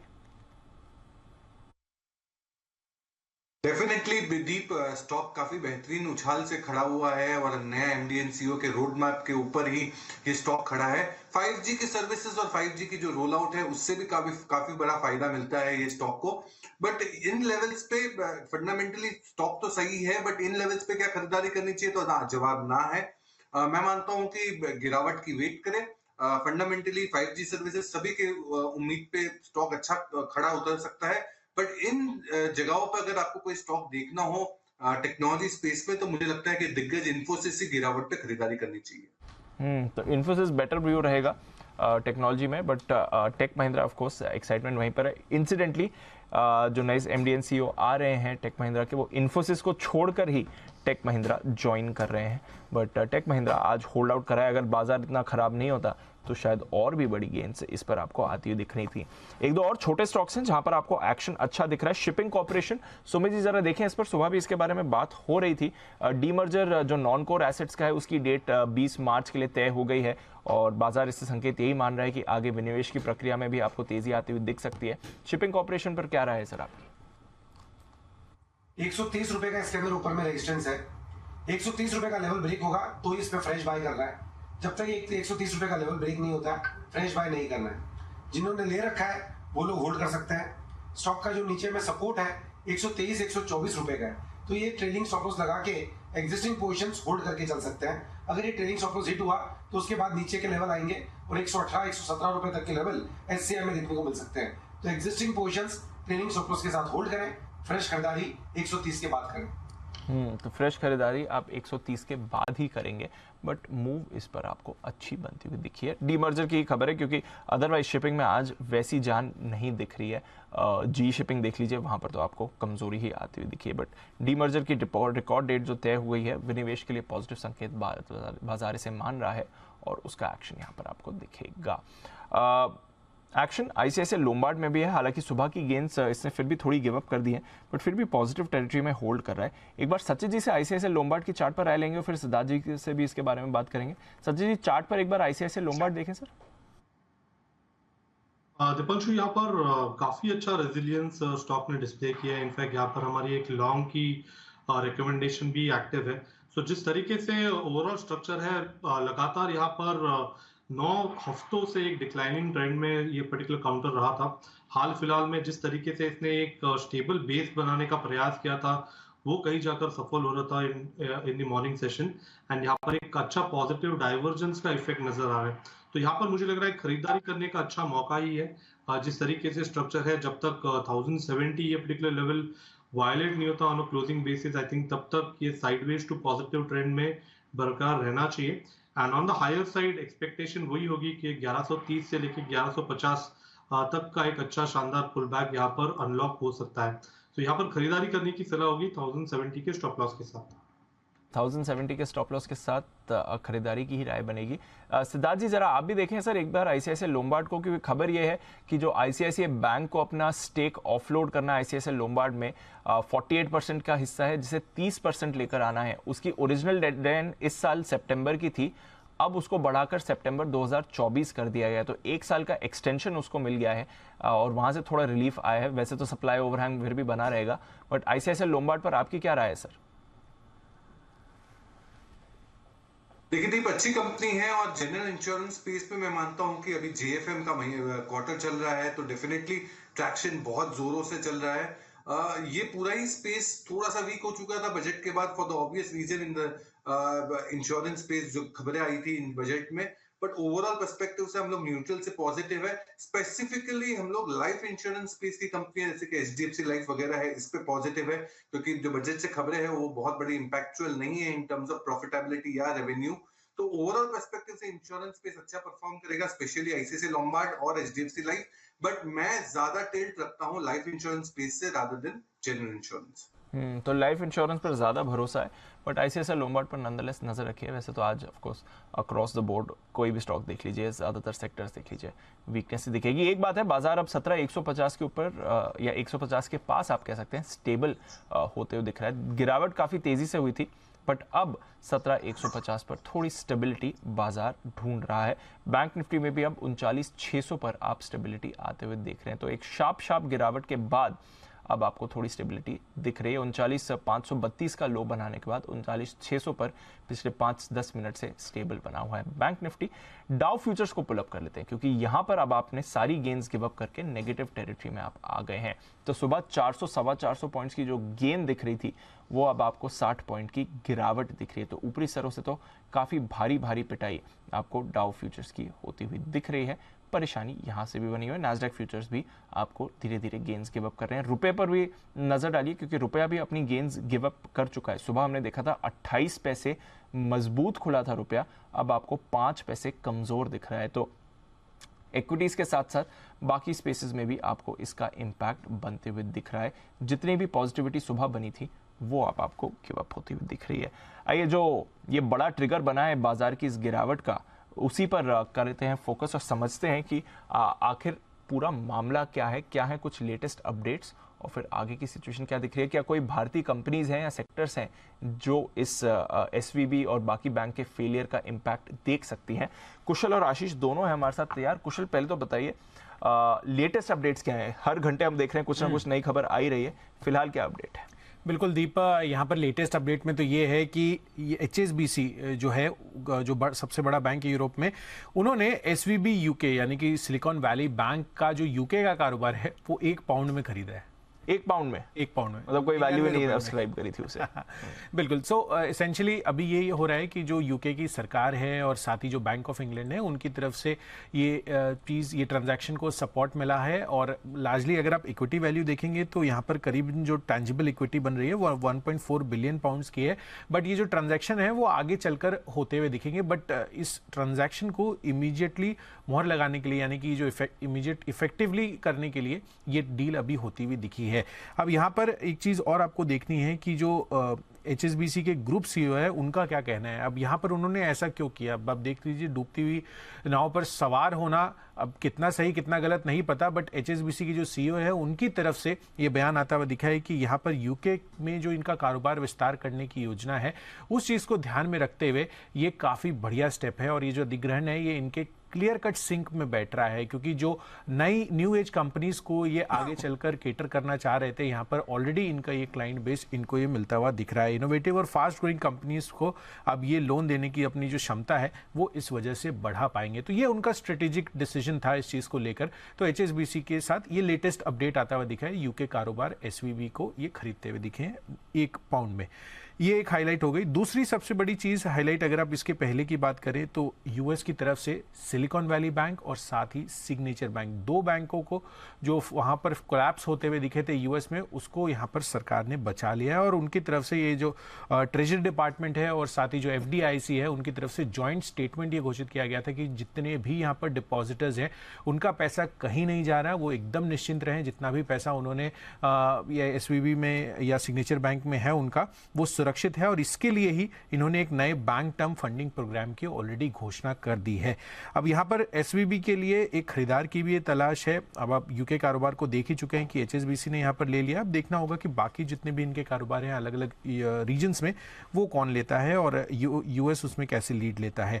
साथ ही आपको ये भी देखना है कि जो US रेगुलेटर्स है, उन्होंने SVB को अपने नियंत्रण में ले लिया है और सिग्नेचर बैंक को भी अकॉर्डिंगली। और सिग्नेचर बैंक की मैं एक और खास बात बता दूं कि यहाँ पर US में बड़ी क्रिप्टो फ्रेंडली जो फाइनेंशियल इंस्टीट्यूशंस हैं, उनमें से इसको एक माना जाता है। तो जिस तरह से यहाँ पर 2008 के बाद सबसे बड़ा डिबैकल हम SVB को मान रहे हैं, इसको आप तीसरा बड़ा मान सकते हैं। क्योंकि जिस तरह से यहाँ पर अभी जो सिनेरियो बन रहा है, जो कोलैप्स हुआ है, इसकी तो हमें खबर भी नहीं थी, बट सिग्नेचर बैंक को ओवर द वीकेंड जो खबर आती हुई दिख रही है, बड़े कोलैप्स है। अब ये देखना होगा कि क्या ये कंटेजियन होने वाला है या फिर इसको यहाँ पर जिस तरह से जितने भी रेगुलेटर्स हैं उन्होंने जिस तरह से इसको हैंडल किया है, हो सकता है कि आगे परकुलेट ना करे। सवाल बड़ा है। आज शाम का ही रिएक्शन देखना है। फिलहाल फर्स्ट रिपब्लिक बैंक के प्री ओपन ट्रेड में भी हम देख रहे हैं स्टॉक पर काफ़ी भारी भारी पिटाई हो रही है। बाकी रीजनल बैंक्स पर भी अभी प्रेशर तो बना ही हुआ है। अमेरिका में अभी सुबह होना बाकी है, तो देखते हैं बैंक्स के बाहर लाइन लगती है या नहीं डिपॉजिटर्स की अपना पैसा निकालने के लिए, बट टेंशन तो अभी बनी हुई है। भारत में इसका कोई इम्पैक्ट आ सकता है? आशीष जरा बताइए, भारतीय कंपनीज का क्या रिलेशन, क्योंकि स्टार्टअप्स को काफी फंडिंग देता था, स्टार्टअप्स का बैंक भी था ये एसवीबी, भारत से क्या रिलेशन? बिल्कुल दीपांशु, जैसा कि आपने कहा कि स्टार्टअप्स में आपको थोड़ा बहुत इम्पैक्ट यहाँ पर देखने को मिलेगा, क्योंकि 1000 करीब ऐसी स्टार्टअप्स है जहाँ पर एसवीबी का जो एक्सपोजर है। वैसे तो मैं देख रहा था कि कुछ रिपोर्ट्स ऐसी हैं जो इशारा करके ये बता रही कि 2011 से बाद से कोई बड़ा निवेश नहीं किया, छोटा मोटा हो सकता है जो रडार पर नहीं आया हो। लेकिन अगर आप देखें तो एसएल, सिक्योर कैपिटल और सॉफ्ट बैंक, इनको जो फंडिंग मिली है, इनकी जो डिपॉजिट्स हैं यहाँ पर ये इस खाते में है, तो यहाँ पर जरूर इसका सेंटिमेंटल इम्पैक्ट देखने को मिलेगा। इसके अलावा अगर आप देखें तो 2011 के बाद से करीब 21 भारतीय स्टार्टअप ऐसे जहाँ पर निवेश किया गया है। हालांकि कुछ लिस्टेड कंपनी का नाम आ रहा था, पेटीएम का, जैसे कि साफ तौर पर बता दूं, लेकिन वहाँ पर ऑलरेडी विजय शर्मा साहब ने कह दिया कि इनकी हिस्सेदारी थी, इन्होंने कुछ निजी निवेशकों को बेच दी और फिलहाल कोई हिस्सेदारी है नहीं, तो यहाँ पर किसी बात का खतरा नहीं। नजारा टेक की तरफ से जो क्लैरिफिकेशन आ गया था बाजार खुलने से पहले कि यहाँ पर इनके 64 करोड़ का डिपॉजिट है। हालांकि अगर आप देखें तो अब क्योंकि पूरी तरीके से वो सुरक्षित हो चुका है। इसके अलावा अगर आप देखें तो आईटी मिनिस्टर जो है राजीव चंद्रशेखर, वो खुद कह रहे हैं कि इस हफ्ते स्टार्टअप्स के साथ बैठक करेंगे, बात करेंगे और उनकी जो चिंताएं हैं इसे दूर करने का प्रयास करेंगे। लेकिन कुछ सूची है मेरे पास एसवीबी की जिनकी होल्डिंग्स है, जैसे मिसाल के तौर पर देखें तो निवेश है नापतोल में करीब 1090 करोड़ की फंडिंग दी थी। ब्लूस्टोन करके कंपनी 910 करोड़ की पूंजी दी थी। ट्यूटर विस्टा है 910 करोड़ 836 करोड़ के आसपास यहाँ पर निवेश हुआ था। सर्वा करके एक कंपनी है यहाँ पर, कार वाले है, शादी.com है जहाँ पर 66 करोड़ का मामूली निवेश है। तो कुछ स्टार्टअप्स हैं जहाँ पर जरूर सेंटिमेंटल इम्पैक्ट आएगा, बट बाय एंड लार्ज उतना बड़ा इम्पैक्ट नहीं होना चाहिए। बड़ा इम्पैक्ट नहीं है, सेंटिमेंटल इम्पैक्ट है ये, जहाँ पर नाम आ रहा है कि इनमें निवेश है, लेकिन जो पूरा स्टार्टअप इकोसिस्टम है वो कुछ रिपोर्ट्स ऐसी बता रही कि थोड़ा सा डरा हुआ है। थोड़ा डरा तो जरूर हुआ है, क्योंकि स्टार्टअप्स को पसंद था, स्टार्टअप्स को फंड देने वाले वेंचर कैपिटल और पी फंड्स को ये पसंद था, काफ़ी सारी डीलिंग्स होती थी, काफ़ी सारी कंपनीज का पैसा इसमें डिपॉजिटेड था। जो भी पिछले कुछ सालों में स्टार्टअप्स ने स्पेशली पोस्ट कोविड इतनी बड़ी फंडिंग रेज करी थी और इतनी भारी लिक्विडिटी के साथ पैसा आया था, वो इधर डिपॉजिटेड था, वहाँ पर सवाल उठा हुआ है। हालांकि यूएस सरकार ने कहा है कि कोई भी डिपॉजिट यहाँ पर डिफॉल्ट नहीं होने देंगे या परेशानी नहीं होने देंगे और डिपॉजिटर्स का पैसा सेफ है। बट अगेन आज शाम का इंतजार है इसके रिएक्शन आने का।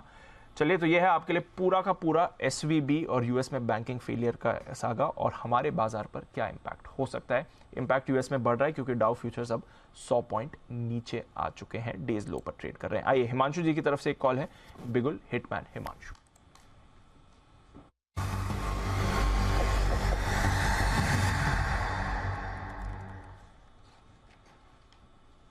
बताएं हिमांशु जी।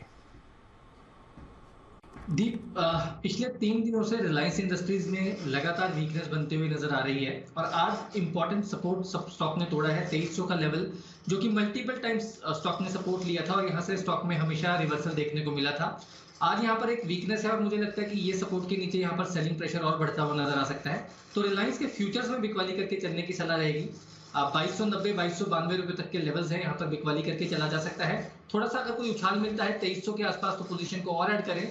2325 रुपए का स्टॉप लॉस लगाना है और लोअर साइड पर 2250 और 2220 रुपए तक के टारगेट्स रिलायंस इंडस्ट्रीज में इस ब्रेकडाउन में देखने को मिल सकते हैं।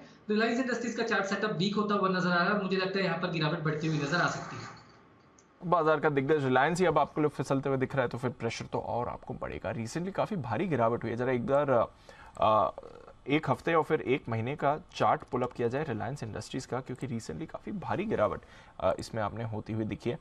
पिछले एक हफ्ते में करीब 5-5.5% ये स्टॉक आपको टूटते हुए दिखा है और एक महीने की बात करें तो वहाँ पर भी काफ़ी वॉलेटाइल रहा है, एक अच्छी रिकवरी हुई थी और उसके बाद आपने शार्प फॉल भी देखा है। तो रिलायंस इंडस्ट्रीज़ जैसा आपकी स्क्रीन पर दिख ही रहा है 5-5.25% गिरा है पिछले एक हफ्ते में और एक महीने में आपको नेगेटिव रहा है। थोड़ा नीचे से रिकवर भी हुआ था बट उसके बाद शार्प फॉल आती हुई दिखी है। रुपया भी अब दिन के निचले स्तर पर है। 17 पैसे की कमजोरी, 10-12 पैसे की माफ कीजिएगा कमजोरी रुपया दिखा रहा है, अब 13 पैसे कमजोर होते हुए दिख रहा है। तो काफ़ी शार्प फॉल आया है। 28 पैसे की मजबूती के बाद अब आपको 13 पैसे कमजोर दिख रहा है।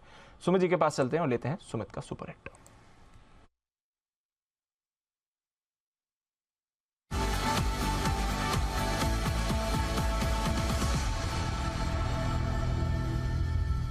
बताएं सुमित जी। दीपांशु, बैंकिंग स्टॉक्स में अभी और दबाव देखना बाकी है। बैंकिंग स्टॉक अभी मेरे रडार पे आया है, जिसका अभी फ्यूचर्स में भाव चल रहा है 832 रुपया, 833 रुपया। स्टॉक का नाम है ICICI बैंक। आज सुबह ये मजबूती दिखा रहा था, लेकिन मार्केट बंद होने पे आया तब तक ये स्टॉक ने पूरी मजबूती गवा दी और कल का लो और रिसेंट के स्विंग लो ये स्टॉक ने ब्रेक कर दिया। तो ICICI बैंक के अंदर यहाँ से गिरावट बढ़ेगी और एक अच्छा खासा सेलिंग ICICI बैंक में यहाँ से देखने को मिल सकता है। 842, 843 ये स्टॉक का ऊपर में रेजिस्टेंस है।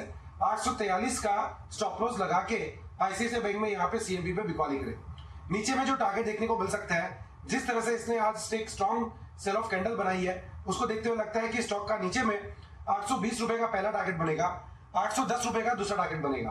820, 810 ये दो टारगेट्स को ध्यान में रखते हुए ICICI बैंक में यहाँ पे CMB पे बिकवाली करे, 843 का ऊपर में स्टॉप लॉस लगाए। ओके, तो 820 और 810 ये हैं आपके लिए सेल लेवल्स ICICI बैंक के लिए। यहाँ पर आपको दिख रहा है 820, 810 तक गिरेगा, 842 तक का, 843 तक का आपको रखाना है स्टॉप लॉसेस में। गिरावट ICICI बैंक में आपको बढ़ती हुई दिख रही है, बाकी सारे बैंक्स भी आपको गिरे रहे हैं। एक बार SBI के चार्ट पर भी राय ली जाए। जरा बंसल जी बताएं सर, SBI में क्या करना है? 3% का कट तो इस पे भी दिख रहा है। बिल्कुल दीपांशु, चाहे वो स्टेट बैंक हो चाहे रिलायंस हो, सब लेवल्स को तोड़ रहे हैं। तो यहाँ पर भी एक इंपॉर्टेंट लेवल था 538 का, वो लेवल टूटा है। नेक्स्ट बड़ा सपोर्ट 522 रुपए पे आता है, तो टेक्निकली उछाल पे निकले, साल पर निकले टेक्निकली। और SBI भी आपको गिरावट दिखाएगा। ICICI बैंक फिसल रहा है, इंडसइंड टॉप लूजर है ही, 7.5% का कट। मिड कैप्स में भी फेडरल, IDFC फर्स्ट, बंधन ये सारे आपको फिसलते दिख रहे हैं। PNB और बैंक ऑफ बड़ौदा में भी कमजोरी बनी हुई है। सिर्फ एक HDFC बैंक है जो उतनी शार्प फॉल नहीं दिखा रहा है, सिर्फ 1.25% नीचे है। Sumit ji, HDFC bank relatively better performing कर रहा है सर। हालांकि यूजुअली जब भी गिरावट होती है आप HDFC बैंक को पकड़ते हैं, इस बार उतना बुरा नहीं रहा है इस गिरावट में एटलीस्ट। गिरेगा दीपांशु, ये भी अभी गिरेगा, क्योंकि मेरे को लग रहा है कि जिस तरह का ब्रेकडाउन इंडेक्स में आ रहा है, इंडेक्स अभी यहाँ से और पेन थोड़ा सा दिखाने वाला है। तो ये जो फ्रंट लाइनर बैंकिंग स्टॉक्स है, दिग्गज बैंकिंग स्टॉक्स है, इनके अंदर सेलिंग प्रेशर और आएगा। जहां तक HDFC बैंक का सवाल है, 1570 का अभी भाव है स्पॉट में, 1560 का इसके अंदर नीचे में सपोर्ट है। जैसे ही 1560 का लेवल टूटेगा तो आप मान के चले 1500 रुपए तक के लेवल शॉर्ट टर्म में ट्रेडिंग के लिहाज से HDFC बैंक में देखने को मिल सकते हैं। तेजी तभी बनेगी स्टॉक में जब ऊपर के अंदर 1600 का लेवल या 1610 का लेवल ब्रेक होगा। जब तक 1600, 1610 का लेवल ऊपर में ब्रेक नहीं होता है, तब तक जल्दबाजी नहीं करनी है, खरीदारी नहीं करनी है। नीचे में सपोर्ट को ध्यान में रखें, 1560 का सपोर्ट है, ये टूटने के बाद 60 से 80 रुपए का फॉल HDFC बैंक में नीचे में देखने को मिल सकता है। सिद्धार्थ जी, बैंक्स में फिलहाल कुछ मौका ढूंढना है या फिर ये जो ग्लोबल पैनिक फैला हुआ है वो बैंक्स को भी हिट कर सकता है, हमारे बैंक्स को? क्योंकि हालांकि हमारे बैंक का कुछ लेना देना है नहीं, बट फिर भी डर का माहौल तो फैला ही हुआ है। आज देख रहे हैं हम यूरोप के बैंक्स में भी काफी भारी बिकवाली इस समय चल रही है। जर्मनी के कई सारे बैंक्स में आपको वीकनेस आती हुई दिख रही है इस समय। हमारे बैंक्स पर आपकी क्या राय है सर? जैसा आप कह रहे हैं एकदम सही है कि हमारा बैंकों का कोई लेना देना है नहीं है ग्लोबल बैंक के टर्मोइल में। डेफिनेटली सेंटिमेंटल इम्पैक्ट जरूर दिख रहा है जो सारे बैंकों में दिख रहा है, बट मैं मानता हूं कि यहाँ पे अगर हमारे देश की इकोनॉमी का पूरा बैकबोन बैंकों के ऊपर है, ग्रोथ बैंक के ऊपर पूरा डिपेंडेंट है। मैं मानता हूं कि अगर नीचे गिरावट और आता है कुछ दिन के लिए आप वेट एंड वॉच जरूर कर सकते हैं, बट और नीचे आता है तो वहां पे अक्यूमुलेशन करना चाहिए। जैसे कि ICICI बैंक है, एक्सिस बैंक है, स्टेट बैंक ऑफ इंडिया है, ये सारी कंपनियां अगर यहाँ से और भी 5-5% नीचे आती है तो मौका बनता है खरीदारी का। तो मौका बनता है, नजर रखेंगे इस पर। एक बार जरा आशु सर की भी राय लीजिए। आशु सर, आपकी कोई राय बैंकिंग स्पेस पर? SBI पर तो ऑफ कोर्स आपसे कई बार पहले भी बात हो चुकी है। क्या एक फ्रेश सेल ऑफ ट्रिगर हो सकता है? ये ग्लोबल रीजंस की वजह से एक मौका मिल गया हमारे ट्रेडर्स को भी, हमारे इन्वेस्टर्स को भी बैंक्स की पिटाई करने का। दीपांशु, SBI जो है ना 2 बार, मतलब बाकी PSU में मेरा इतना इंटरेस्ट नहीं है, आफ्टर रन अप मतलब ओवरडन हो चुके थे, बट SBI आप देखिए कि बजट के बाद से मैं 2 बार स्प्रेड दे चुका हूं। और मजेदार चीज है कि बजट के पैनिक में भी, अदानी के सर्किट में भी 505-10 के नीचे नहीं गया। तो मुझे लगता है कि और अगर 10 ज्यादा भी नहीं है तो आई थिंक सिद्धार्थ का प्रोबेबली ट्रेड वो डिलीवरी वाला होता है, इसलिए वो 5% या 10% बोल रहा है। बट मुझे अभी जो राकेश जी ने लेवल बोला जैसे 522 तक आ सकता है, तो मैं तो इसमें फिर बुल स्प्रेड बनाऊंगा, मतलब 500 की कॉल लेके वो जो 550 या 40 की बेचते हैं। मुझे नीचे का तो रिस्क दीपांशु आपको पता है कि लेना नहीं है, लेकिन ऊपर में एक लेवल पे जब चीजें आएंगी तो ट्राई करना पड़ेगा, और वो ट्राई मैं ऑप्शन के स्प्रेड से ही करता हूं कि थोड़े से पैसे लगा के अप मूव होनी चाहिए। तो हमने वो 3 बार कोशिश की है और तीनों बार दीपांशु वो जो 505, 10, 15, 20 का लेवल है वहां से 550 रुपए क्रॉस करता है स्टेट बैंक। लेकिन हादसा तो किसी के साथ भी कुछ भी हो सकता है, क्योंकि दीपांशु जो भी आपने बात बोली कि हमारे बैंक हैं, दीपांशु ये दुनिया पूरी कनेक्टेड है, कब किसका कनेक्शन कहां से निकल जाए, फिर आप आउट ऑफ सिलेबस बोलते रहोगे। अब ये सब सिलेबस में डाल लो, कहीं भी किसी का कोई डायरेक्टली इनडायरेक्टली कनेक्ट कहीं पे भी आ सकता है। तो अगर कहीं कोई बहुत बड़ा हादसा होता है उसका आफ्टर इफेक्ट किसी तरह से आएगा। It is not just sentimental effect, there will be genuine effect also. But coming back to the point of SBI मुझे बाकी बैंक से अच्छा लगता है। एचडीएफसी भी I totally agree with Sumit, ये बिल्कुल घट सकता है और 1500 रुपए भी आ सकता है एचडीएफसी बैंक भी, क्यों नहीं आ सकता। बट एसबीआई अगर 500 520 के बीच में आता है, हम इसमें अगेन मैं फिर अपना बता रहा हूं, मैं इसको फिर लूंगा लेकिन बुल स्प्रेड ही बनाऊंगा। मुझे ऑप्शन के पैसे थोड़े देने में और अपसाइड प्ले करने में दीपांशु कोई प्रॉब्लम ही नहीं होती है, क्योंकि मेरा जाने को होता ही नहीं है, और बियर स्प्रेड में बनाता नहीं, क्योंकि 1:2 में मुझे वो कंफर्ट है ही नहीं। नीचे का घर तो दीपांशु खुला रहता है, नीचे तो अगेन अभी अनिल जी ने बताया कि कितना ओपन इंटरेस्ट है पुट साइड पे। तो दीपांशु चाहे वो ऋषि मुनि वाला जमाना था, जो अप्सरा ने तब भी तपस्या भंग कर दी थी, और अभी भी पुट सेलर जो मानते नहीं है, जो अप्सरा बुलाती है लेकिन अपने को जानेगा नहीं, तो पुट वाला साइड तो मुझे करना ही नहीं है। मैं फिर स्प्रेड बनाऊंगा एसबीआई में, और आपको बोल रहा हूं कि और 10 रुपए घटा दो तो मैं कोई ट्रेड लेके आऊंगा, क्योंकि एसबीआई मुझे थोड़ा ठीक लगता है। और जो अभी की रेंज बनी है 500 520, ऊपर 550 के around 560, that is the maximum. अच्छी न्यूज में भी 560 के ऊपर नहीं जाता, और खराब से खराब न्यूज में भी 505-10 के नीचे नहीं गया। तो आई थिंक इस रेंज को प्ले करने के लिए ऐसे रेंज में अगर कोई स्टॉक मिल जाए तो ऑप्शन के लिए तो बेस्ट स्ट्रेटेजी बनती है। बनाएंगे आशु जी, और बुल स्प्रेड बनाएंगे एसबीआई में, ये भरोसा उनका आ रहा है। थोड़ा और नीचे आने जीते तो आइडियल लेवल्स बन जाएंगे। जैसे बात हो रही है, बंसल जी से भी बात हो रही थी, सिद्धार्थ जी भी बात कर रहे हैं, तो एसबीआई थोड़ा नीचे आएगा तो वापस एक अट्रैक्टिव बाउंस बैक प्ले बन सकता है। वैसे फिलहाल 3% कट आपको एसबीआई में दिख रहा है। आइए सचिन जी की तरफ से एक ट्रेडिंग कॉल आ रही है बिगुल, सचिन जी के लिए BTS डबल टी।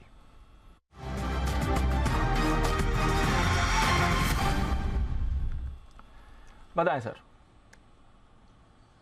दीपांशु, यहाँ पर गोदरेज प्रॉपर्टीज का डेटा अभी भी थोड़ा सा वीक ही है। अपने प्रीवियस वीकली स्विंग लो को भी इसने तोड़ दिया है, एंड प्लस एक नेगेटिव क्रॉसओवर है 5 and 20 एवरेजेस में। जिस तरीके से स्ट्रक्चर है 1150 1160 के आसपास एक अच्छा सपोर्ट था। ये सपोर्ट काफी अच्छे वॉल्यूम्स के साथ इसने ब्रेक किया है, तो मुझे लग रहा है लगभग 1060-65 के आसपास का जोन यहाँ पर एक्टिवेट हो चुका है। तो यहाँ पर फ्रेश शॉर्ट्स ऐड करने की सलाह होगी। स्टॉप लॉस आपको यहाँ से लगाना है लगभग अराउंड 1145 पे, एंड पहला टारगेट होगा अराउंड 1095 का, एंड फाइनल टारगेट होगा 1065 का। के लिए गोदरेज प्रॉपर्टीज, जहां पर सेल कॉल आ रही है। सिद्धार्थ जी से भी गोदरेज प्रॉपर्टीज पर बात करनी है। सिद्धार्थ जी आ रहा हूं मैं आपके पास, तब तक एक बार सुमित जी के लिए बिगुल, सुमित का सुपर हिट।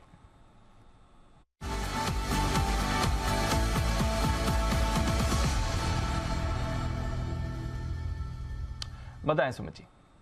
दीपांशु, एक और एक सेल कॉल है। बैंकिंग, फाइनेंशियल, ये स्टॉक्स के अंदर, ये सेक्टर के अंदर अच्छा खासा दबाव देखने को मिल रहा है।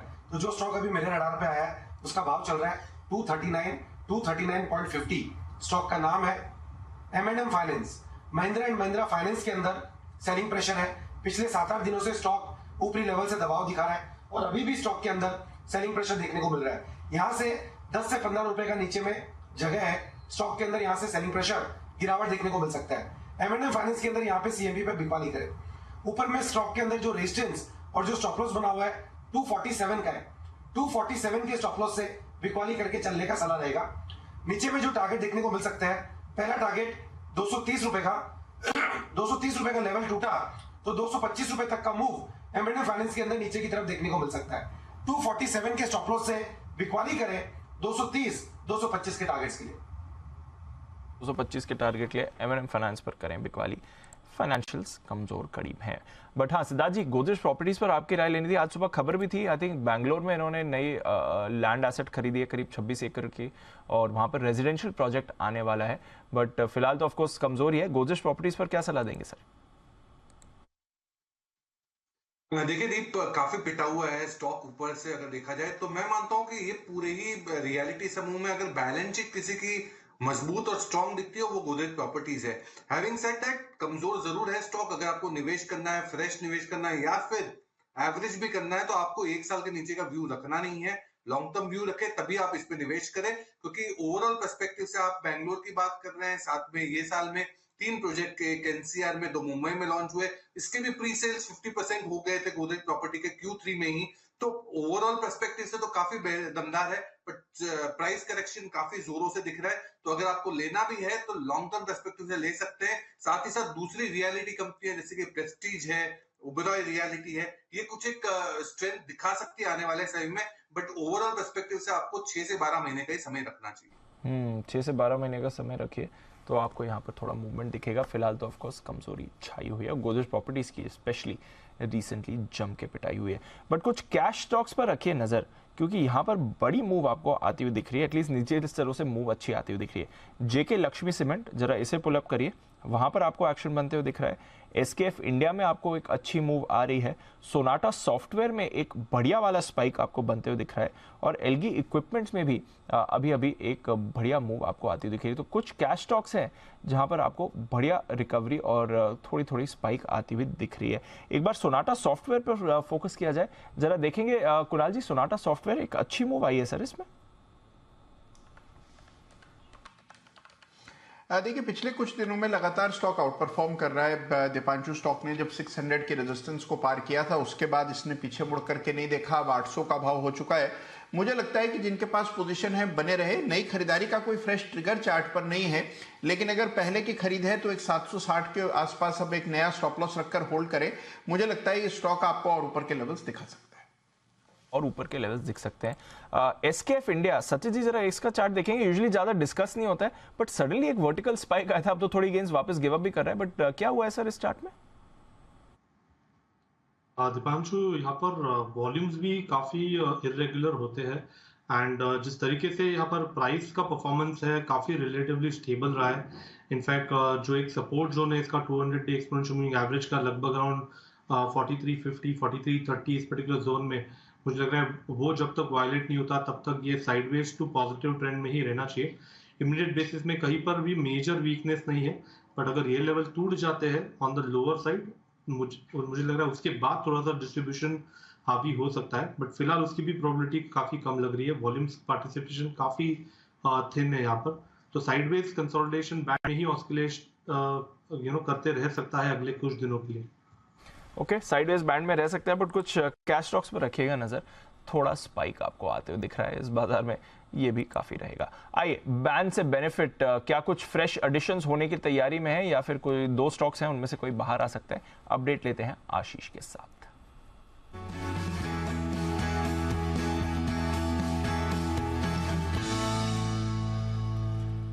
जो 2 स्टॉक्स बैन में है आशीष, पहले तो उनके बारे में अपडेट दें। जीएनएफसी बलरामपुर, क्या कुछ बदलाव होगा, बैन से बाहर आएंगे इनमें से कोई? हिमांशु बिल्कुल सही कहा आपने, बैन से बाहर ही आएगा। एंट्री तो मुश्किल लग रही है, एंट्री का बाद में बताऊंगा। पहले देखिए बलरामपुर चीनी, यहाँ पर मार्केट वाइड पोजीशन लिमिट जो है घटकर 79% हो गई है, 80% से नीचे आ गया। जब भी स्टॉक 80% से नीचे आता है स्टॉक बैन से बाहर आता है। अब काफ़ी देर से देख भी रहा हूँ पोजीशंस बढ़ेंगे नहीं, क्योंकि ऑलरेडी बैन में, तो ये तो पक्का हो गया कि बलरामपुर चीनी आपको बैन से बाहर निकलता हुआ नजर आएगा।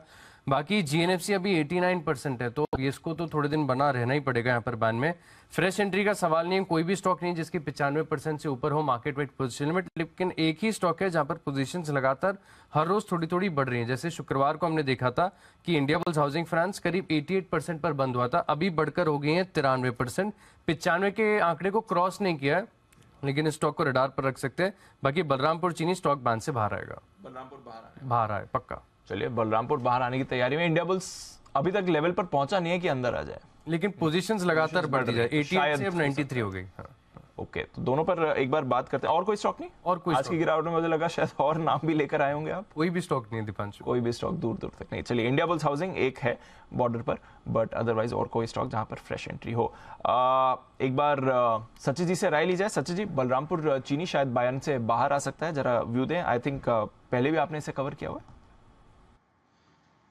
जी दीपांशु, इनफैक्ट इसी पर्टिकुलर शो में पिछले हफ्ते 376 के लेवल के आसपास हमने इसमें एक लॉन्ग रिकमेंडेशन दी थी। टारगेट लगभग अराउंड 395 के आसपास प्लेस थे, वो particular target I think next day achieve हो चुके थे। तो रिलेटिवली अगर अभी भी देखें तो ये इन्हीं पर्टिकुलर टारगेट लेवल के आसपास ये स्टॉक ऑस्किलेट कर रहा है एंड कहीं पर भी यहाँ पर मेजर वीकनेस नजर नहीं आ रही है। इनफैक्ट जिस तरीके से इसने अपनी स्ट्रेंथ को मेंटेन किया है, मुझे लग रहा है मार्केट अगर थोड़ा सा और स्टेबलाइज हो जाता है तो next leg on the upside भी यहाँ पर अनफोल्ड होगी एंड 440 445 के आसपास के टारगेट्स के लिए ये पर्टिकुलर स्टॉक वेल पोजीशनड है। तो फिलहाल तो यहाँ पर लॉन्ग्स बनाने की ही सलाह होगी।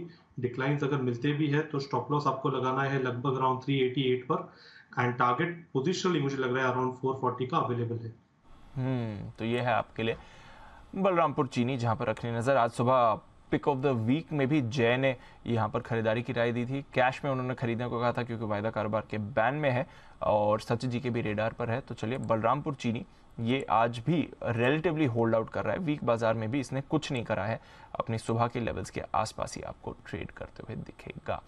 आखिरी कुछ मिनट फिर बाकी हैं ट्रेड के लिए और उसके बाद हम क्लोजिंग में जा रहे हैं। एक बार पेटीएम के चार्ट पर भी अपडेट लेना है क्योंकि जो इनकी तरफ से व्यू आया था कि क्लैरिफिकेशन आया था कि एसवीबी की अब कंपनी में कोई भी होल्डिंग नहीं है। पहले जो हुआ करती थी वो ऑलरेडी बेच बाच के निकल चुके हैं। 580 का लेवल है। सुमित जी, पेटीएम आज 2% नीचे है। कंपनी ने क्लैरिफाई कर दिया इनका एसवीबी से अब कुछ लेना देना नहीं है। जरा इसके चार्ट को एक बार देखें सर। दीपांशु, मेरे को ये स्टॉक में दम नहीं लगता है। बीच बीच में इसमें बाउंस जरूर आते हैं और 50-100 रुपए के जंप 3-5 दिन में देखने को मिलते हैं, लेकिन अभी भी चार्ट्स के ऊपर मेरा ये स्टॉक पे कन्विक्शन नहीं है। स्टॉक का स्ट्रक्चर वीक है। पिछले 5 से 7 दिनों में स्टॉक ऊपरी लेवल से दबाव दिखा रहा है और अभी स्टॉक का जो नीचे सपोर्ट बना हुआ है 570-575 का बना हुआ है। 570-575 का लेवल जब भी तोड़ेगा तो ये स्टॉक आने वाले दिनों में 500 रुपए से लेकर 520 रुपए तक का मूव दिखाएगा। एक बाउंस बैक, एक पुल बैक तब बनेगा जब स्टॉक ऊपर में 600 के ऊपर सस्टेन करेगा। मुझे नहीं लगता सस्टेन करेगा। मेरे हिसाब से वीक है। 570-75 का लेवल टूटने के बाद 500 से 525 रुपए तक के लेवल पेटीएम में आने वाले दिनों में देखने को मिल सकते हैं। ओके, तो पेटीएम पर रखिए नजर। वैसे कुछ ज्यादा सस्टेन नहीं कर रहा है इस लेवल पर। एप्टस वैल्यू हाउसिंग फाइनेंसर है, इसको एक बार पुल अप करिए। एप्टस वैल्यू पर एक स्पाइक आया है, सडन स्पाइक आया और काफी बड़ा वाला स्पाइक आपको आते हुए दिखा है। नजर रखिएगा, निचले स्तरों से एक बढ़िया मूव इस काउंटर पर आपको आती हुई दिख रही है। एक दो और काउंटर्स जहां पर आपको रखनी है नजर आज के ट्रेड के लिहाज से और मूव बड़ी रही है। सिद्धार्थ जी, महिंद्रा सीआईई और सोना कॉमस्टार दोनों में बड़ी बड़ी ब्लॉक डील्स हमने होते देखिए। महिंद्रा सीआईई में प्रमोटर एमएनएम ने करीब 4.5% हिस्सेदारी बेची है और सोना बीएलडब्ल्यू में समझ आ रहा है कि ब्लैकस्टोन ने लगभग अपनी पूरी हिस्सेदारी बेच दी है। बड़ा कट भी आया है सर। अब क्या करना है इस डिप पर? मौका है या थोड़ा और वीकनेस आ सकती है इन पर? देखिए दीप, महिंद्रा सीआई में तो मेरी बहुत कुछ खास सलाह है नहीं क्योंकि मैं उतना क्लोजली कवर नहीं करता हूं। बट सोना बीएलडब्ल्यू जिसकी आप बात कर रहे हैं, 1-1.5 या 2 महीने पहले भी बहुत बड़ा ब्लॉक हुआ था, ब्लैकस्टोन द्वारा ही ब्लॉक बेचा गया था। मैं मानता हूं कि ये ऑटो एंसिलरी पैक में काफी बेहतरीन कंपनी है, बहुत बड़ा अंडर परफॉर्मर रह चुका है काफी समय से। मैं मानता हूं यहां से इनके ट्रैक्शन बिल्ड हो सकते हैं। केपेक्स भी बहुत अच्छा है, मैनेजमेंट का कॉन्फिडेंट है, तो यहां से अगर स्टॉक में गिरावट है, ऑटो एंसिलरी मुझे काफी अच्छा लग रहा है पर्सनली और उसमें सोना बीएलडब्ल्यू भी अच्छा रह सकता है। बट ये निवेश की राय है, शॉर्ट टर्म या आप पोजिशनल पर्सपेक्टिव से ना ले। सोना बीएलडब्ल्यू अगर करेक्शन होते हैं तो ऐड जरूर किया जा सकता है। ओके, तो सोना बीएलडब्ल्यू यहाँ पर आप खरीदारी कर सकते हैं, ये आपके लिए राय आ रही है सिद्धार्थ जी की तरफ से। बड़ी ब्लॉक डील हुई है और देखते हैं इसका आप क्या इंपैक्ट आने वाले समय में देखेंगे भी। एक स्टॉक जिसने होल्ड आउट करा है यूनाइटेड स्पिरिट्स। बंसी जी, आज सुबह एक इंटरेस्टिंग रिसर्च आई थी कैसे सिर्फ कुछ ही पदार्थ हैं जो पिछले रीसेंट इन्फ्लेशन स्पाइक के बावजूद ग्रोथ दिखा रहे हैं और उसमें से लिकर का नाम भी सामने आया था। आज through the day United Spirits ने होल्ड किया है। बाजार की जो भी वॉलेटिलिटी रही है उसका कोई इंपैक्ट नहीं हुआ है यूनाइटेड स्पिरिट्स के चार्ट पर। जरा बताएं सर, 755 पर यूनाइटेड स्पिरिट्स।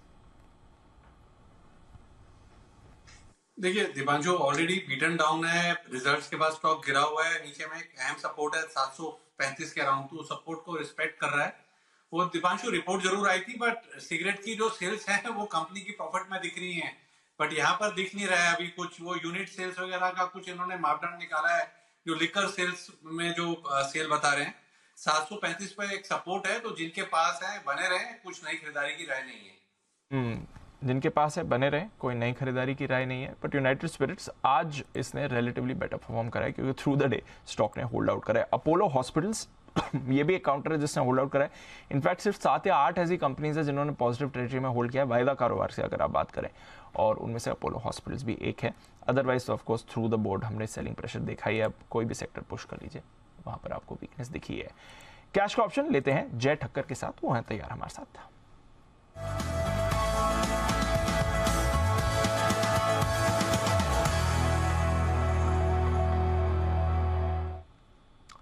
स्वागत है जय, good afternoon.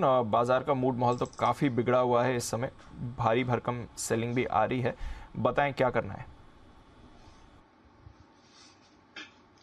Very good afternoon to दीप। एक अनयूजुअल मूव हमें देखने मिला एंड डेफिनेटली हमें एक ब्रेकडाउन एक स्टार्ट ऑफ द सेशन से ही देखने मिल गया। आई मीन हाई लेवल्स पर प्रॉफिट बुकिंग देखा। लकीली हमने जो एक कॉल ऑप्शन दिया था हमें 390 के आसपास मैंने एग्जिट करने की सलाह दे दी गई थी, तो वहाँ पे प्रॉफिट में एग्जिट मिल गया हमें। बट जो हिसाब से एक ब्रेकडाउन दीपांशु हमें देखने मिला है और जो हिसाब से इंडिया वीक्स बढ़ा है, तो मुझे ऐसा लग रहा है कि देखिए एक लेवल पर अगर वीकली डेटा देखे, फ्यूचर्स डेटा देखे तो काफी ओवरसोल्ड नजर आ रहा है। एंड एक इम्पोर्टेंट लेवल्स पर है 39,400 के आसपास बैंक निफ्टी ने पहले भी सपोर्ट लिया था। आज भी अगर आप देखो तो 475 के आसपास ही एक अच्छा सपोर्ट लिया है दीपांशु। सो ये एक यहाँ पे संभल गया तो आपको एक जबरदस्त बाउंस ऊपर की तरफ देखने मिल जाएगा। बट ये ब्रेक होता है दीप गोइंग फॉरवर्ड कल के ट्रेडिंग सेशन में, सो आपको फ्री फॉल भी देखने मिल सकता है। बिकॉज ये रेंज रही थी 39,500 40,000 नीचे की तरफ और 42,000 ऊपर की तरफ, 2,000 पॉइंट की अप्रोक्सीमेटली ये रेंज रहती थी। तो ये ब्रेक होना मतलब कि उतना रेंज नीचे की तरफ शिफ्ट होना मतलब कि जो मैं बता रहा हूँ आपको कि फ्री फॉल हो सकता है। बट अगर ये रेंज संभल जाती है तो आपको एक इक्वल एक अच्छा खासा बाउंस बैक देखने मिल सकता है। तो ऐसे टाइम पर मेरे हिसाब से दीप एक लॉन्ग स्ट्रैंगल इनिशिएट करें तो बेहतर होगा। बिकॉज मुझे ऐसा लग रहा है कि गोइंग फॉरवर्ड अगर ऐसी वोलेटिलिटी बढ़ेगी तो आपको एक अच्छा मुनाफा देखने मिल सकता है और आप सेफ भी रह सकते हैं और ट्रेड में बने भी रह सकते हैं। तो यहाँ पर मेरी सलाह है कि आप 40,000 का एक कॉल ऑप्शन खरीदे जो 185 पर अभी ये ट्रेड कर रहा है, और ऑन द फ्लिप साइड दूसरी साइड 39,000 का एक पुट ऑप्शन भी खरीद सकते हैं। लोअर साइड पर लगभग आपको मिलेगा 112 पर। सो 185 के आसपास आप खरीदे 40,000 का कॉल ऑप्शन, 112 पे आप खरीदे 39,000 का पुट ऑप्शन। यही वीकली एक्सपायरी का मैं बता रहा हूँ बिकॉज यही वीकली एक्सपायरी में आपको एक अच्छा खासा मूव यहीं से देखने मिल सकता है। अगर ब्रेकडाउन होता है तो 39 का उसके नीचे भी चले जाएगा एंड आपको मुनाफा आते हुए देखने मिलेगा। एंड अगर बाउंस बैक आता है तो डेफिनेटली आज के जो लेवल्स थे उसके ऊपर के लेवल्स आपको देखने मिलेंगे। सो आई थिंक जो ब्रेक इवन आपका बनेगा इसका लगभग 300 रुपए के आसपास का बनेगा। टू बी वेरी प्रिसाइज 112 और 185, सो लगभग आपका 297 के आसपास का एक ब्रेकिंग पॉइंट बनता है। 40,000 का कॉल खरीदे, 39,000 का पुट खरीदे, ये दोनों ही खरीदे। यही वीकली एक्सपायरी का दीप मुझे ऐसा लग रहा है कि इसमें आपको अच्छा मुनाफा देखने मिल सकता है। इसका कंबाइंड प्रीमियम या लागत जो है जैसे मैंने बताई 297 पॉइंट्स की है दीप। इसका कंबाइंड जो स्टॉप लॉस होगा that would be at 145 on a closing basis. 145 का कंबाइंड स्टॉप लॉस आ गई on a closing basis. Targets ऊपर में आपको देखने मिल सकते हैं लगभग 440 से लेके 560 के। 440 से लेकर 560 के टारगेट्स आपको आते हुए दिख सकते हैं। जय की तरफ से कॉल समझ लीजिए 40,000 का बैंक निफ्टी का कॉल खरीदना है इसी हफ्ते की एक्सपायरी का 17 तारीख की, और उसके सामने 39,000 का पुट खरीदना है।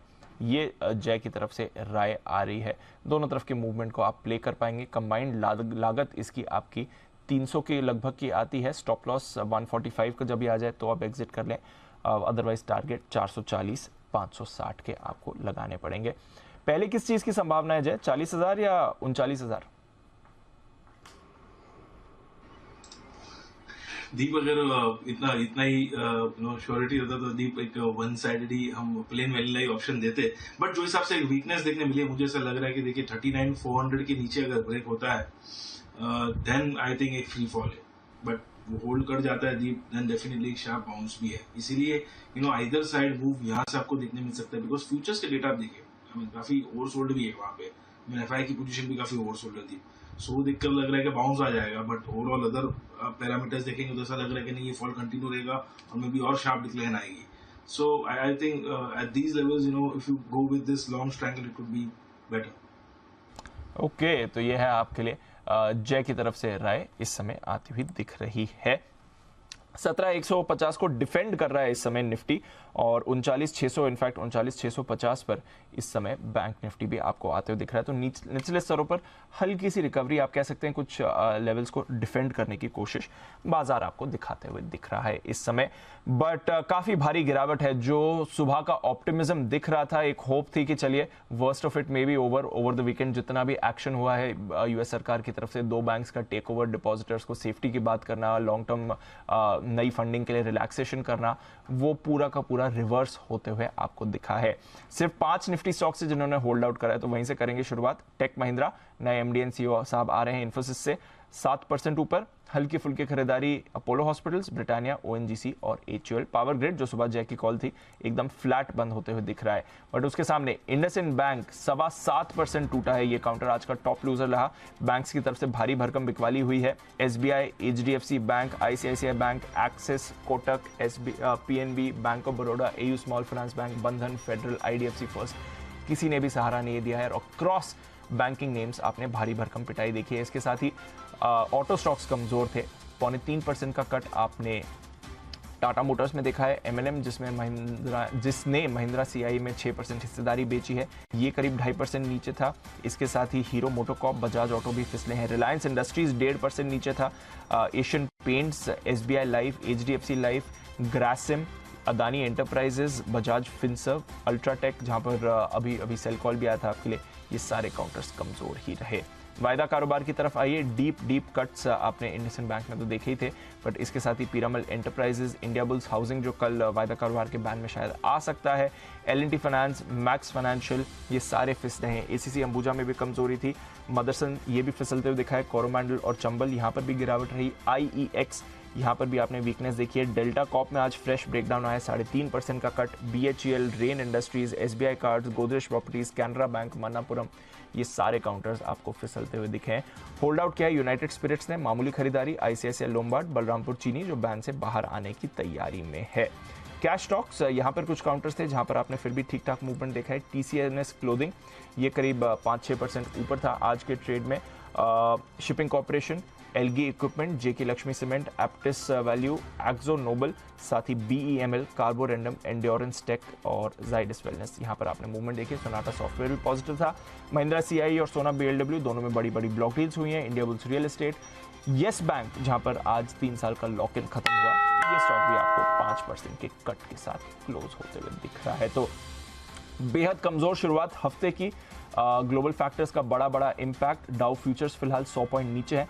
नैस्डैक फ्यूचर्स 55 पॉइंट ऊपर हैं। देखते हैं आज ओवरनाइट अमेरिका में एक्शन कैसा रहता है, ये काफी इंपॉर्टेंट रहेगा। और अगर बैंक्स में पैनिक फैलता है या नहीं सरकार के आश्वासन के बाद। फाइनल क्लोजिंग फिगर्स भी हमारे सामने है। 17,150 पर निफ्टी की क्लोजिंग हुई है 250 पॉइंट के कट के साथ। 925 पॉइंट का कट बैंक निफ्टी में रहा है 39,564 के लेवल पर। इंपॉर्टेंट लेवल्स तो बाजार ने ऑलरेडी तोड़ दिए हैं। अब सवाल है कि आज शाम अमेरिका क्या कुछ कमाल दिखाता है। करीब 50 पॉइंट नीचे इस समय आपको डाउ फ्यूचर्स दिख रहे हैं। बहुत बहुत शुक्रिया हमारे सभी मेहमानों का हमारे साथ जुड़ने के लिए। सिद्धार्थ जी, आशु सर, साथ ही जय, सचिन जी, हिमांशु जी, सुमित जी, राकेश जी और कुणाल जी, आपका भी बहुत बहुत शुक्रिया। कल सुबह आपसे फिर से करेंगे मुलाकात और आशा करते हैं कि आज जो बाजार की गिरावट है उससे थोड़ा बेटर ही मूड माहौल रहे। हालांकि एनीबडीज गेस कि आज शाम क्या हो सकता है।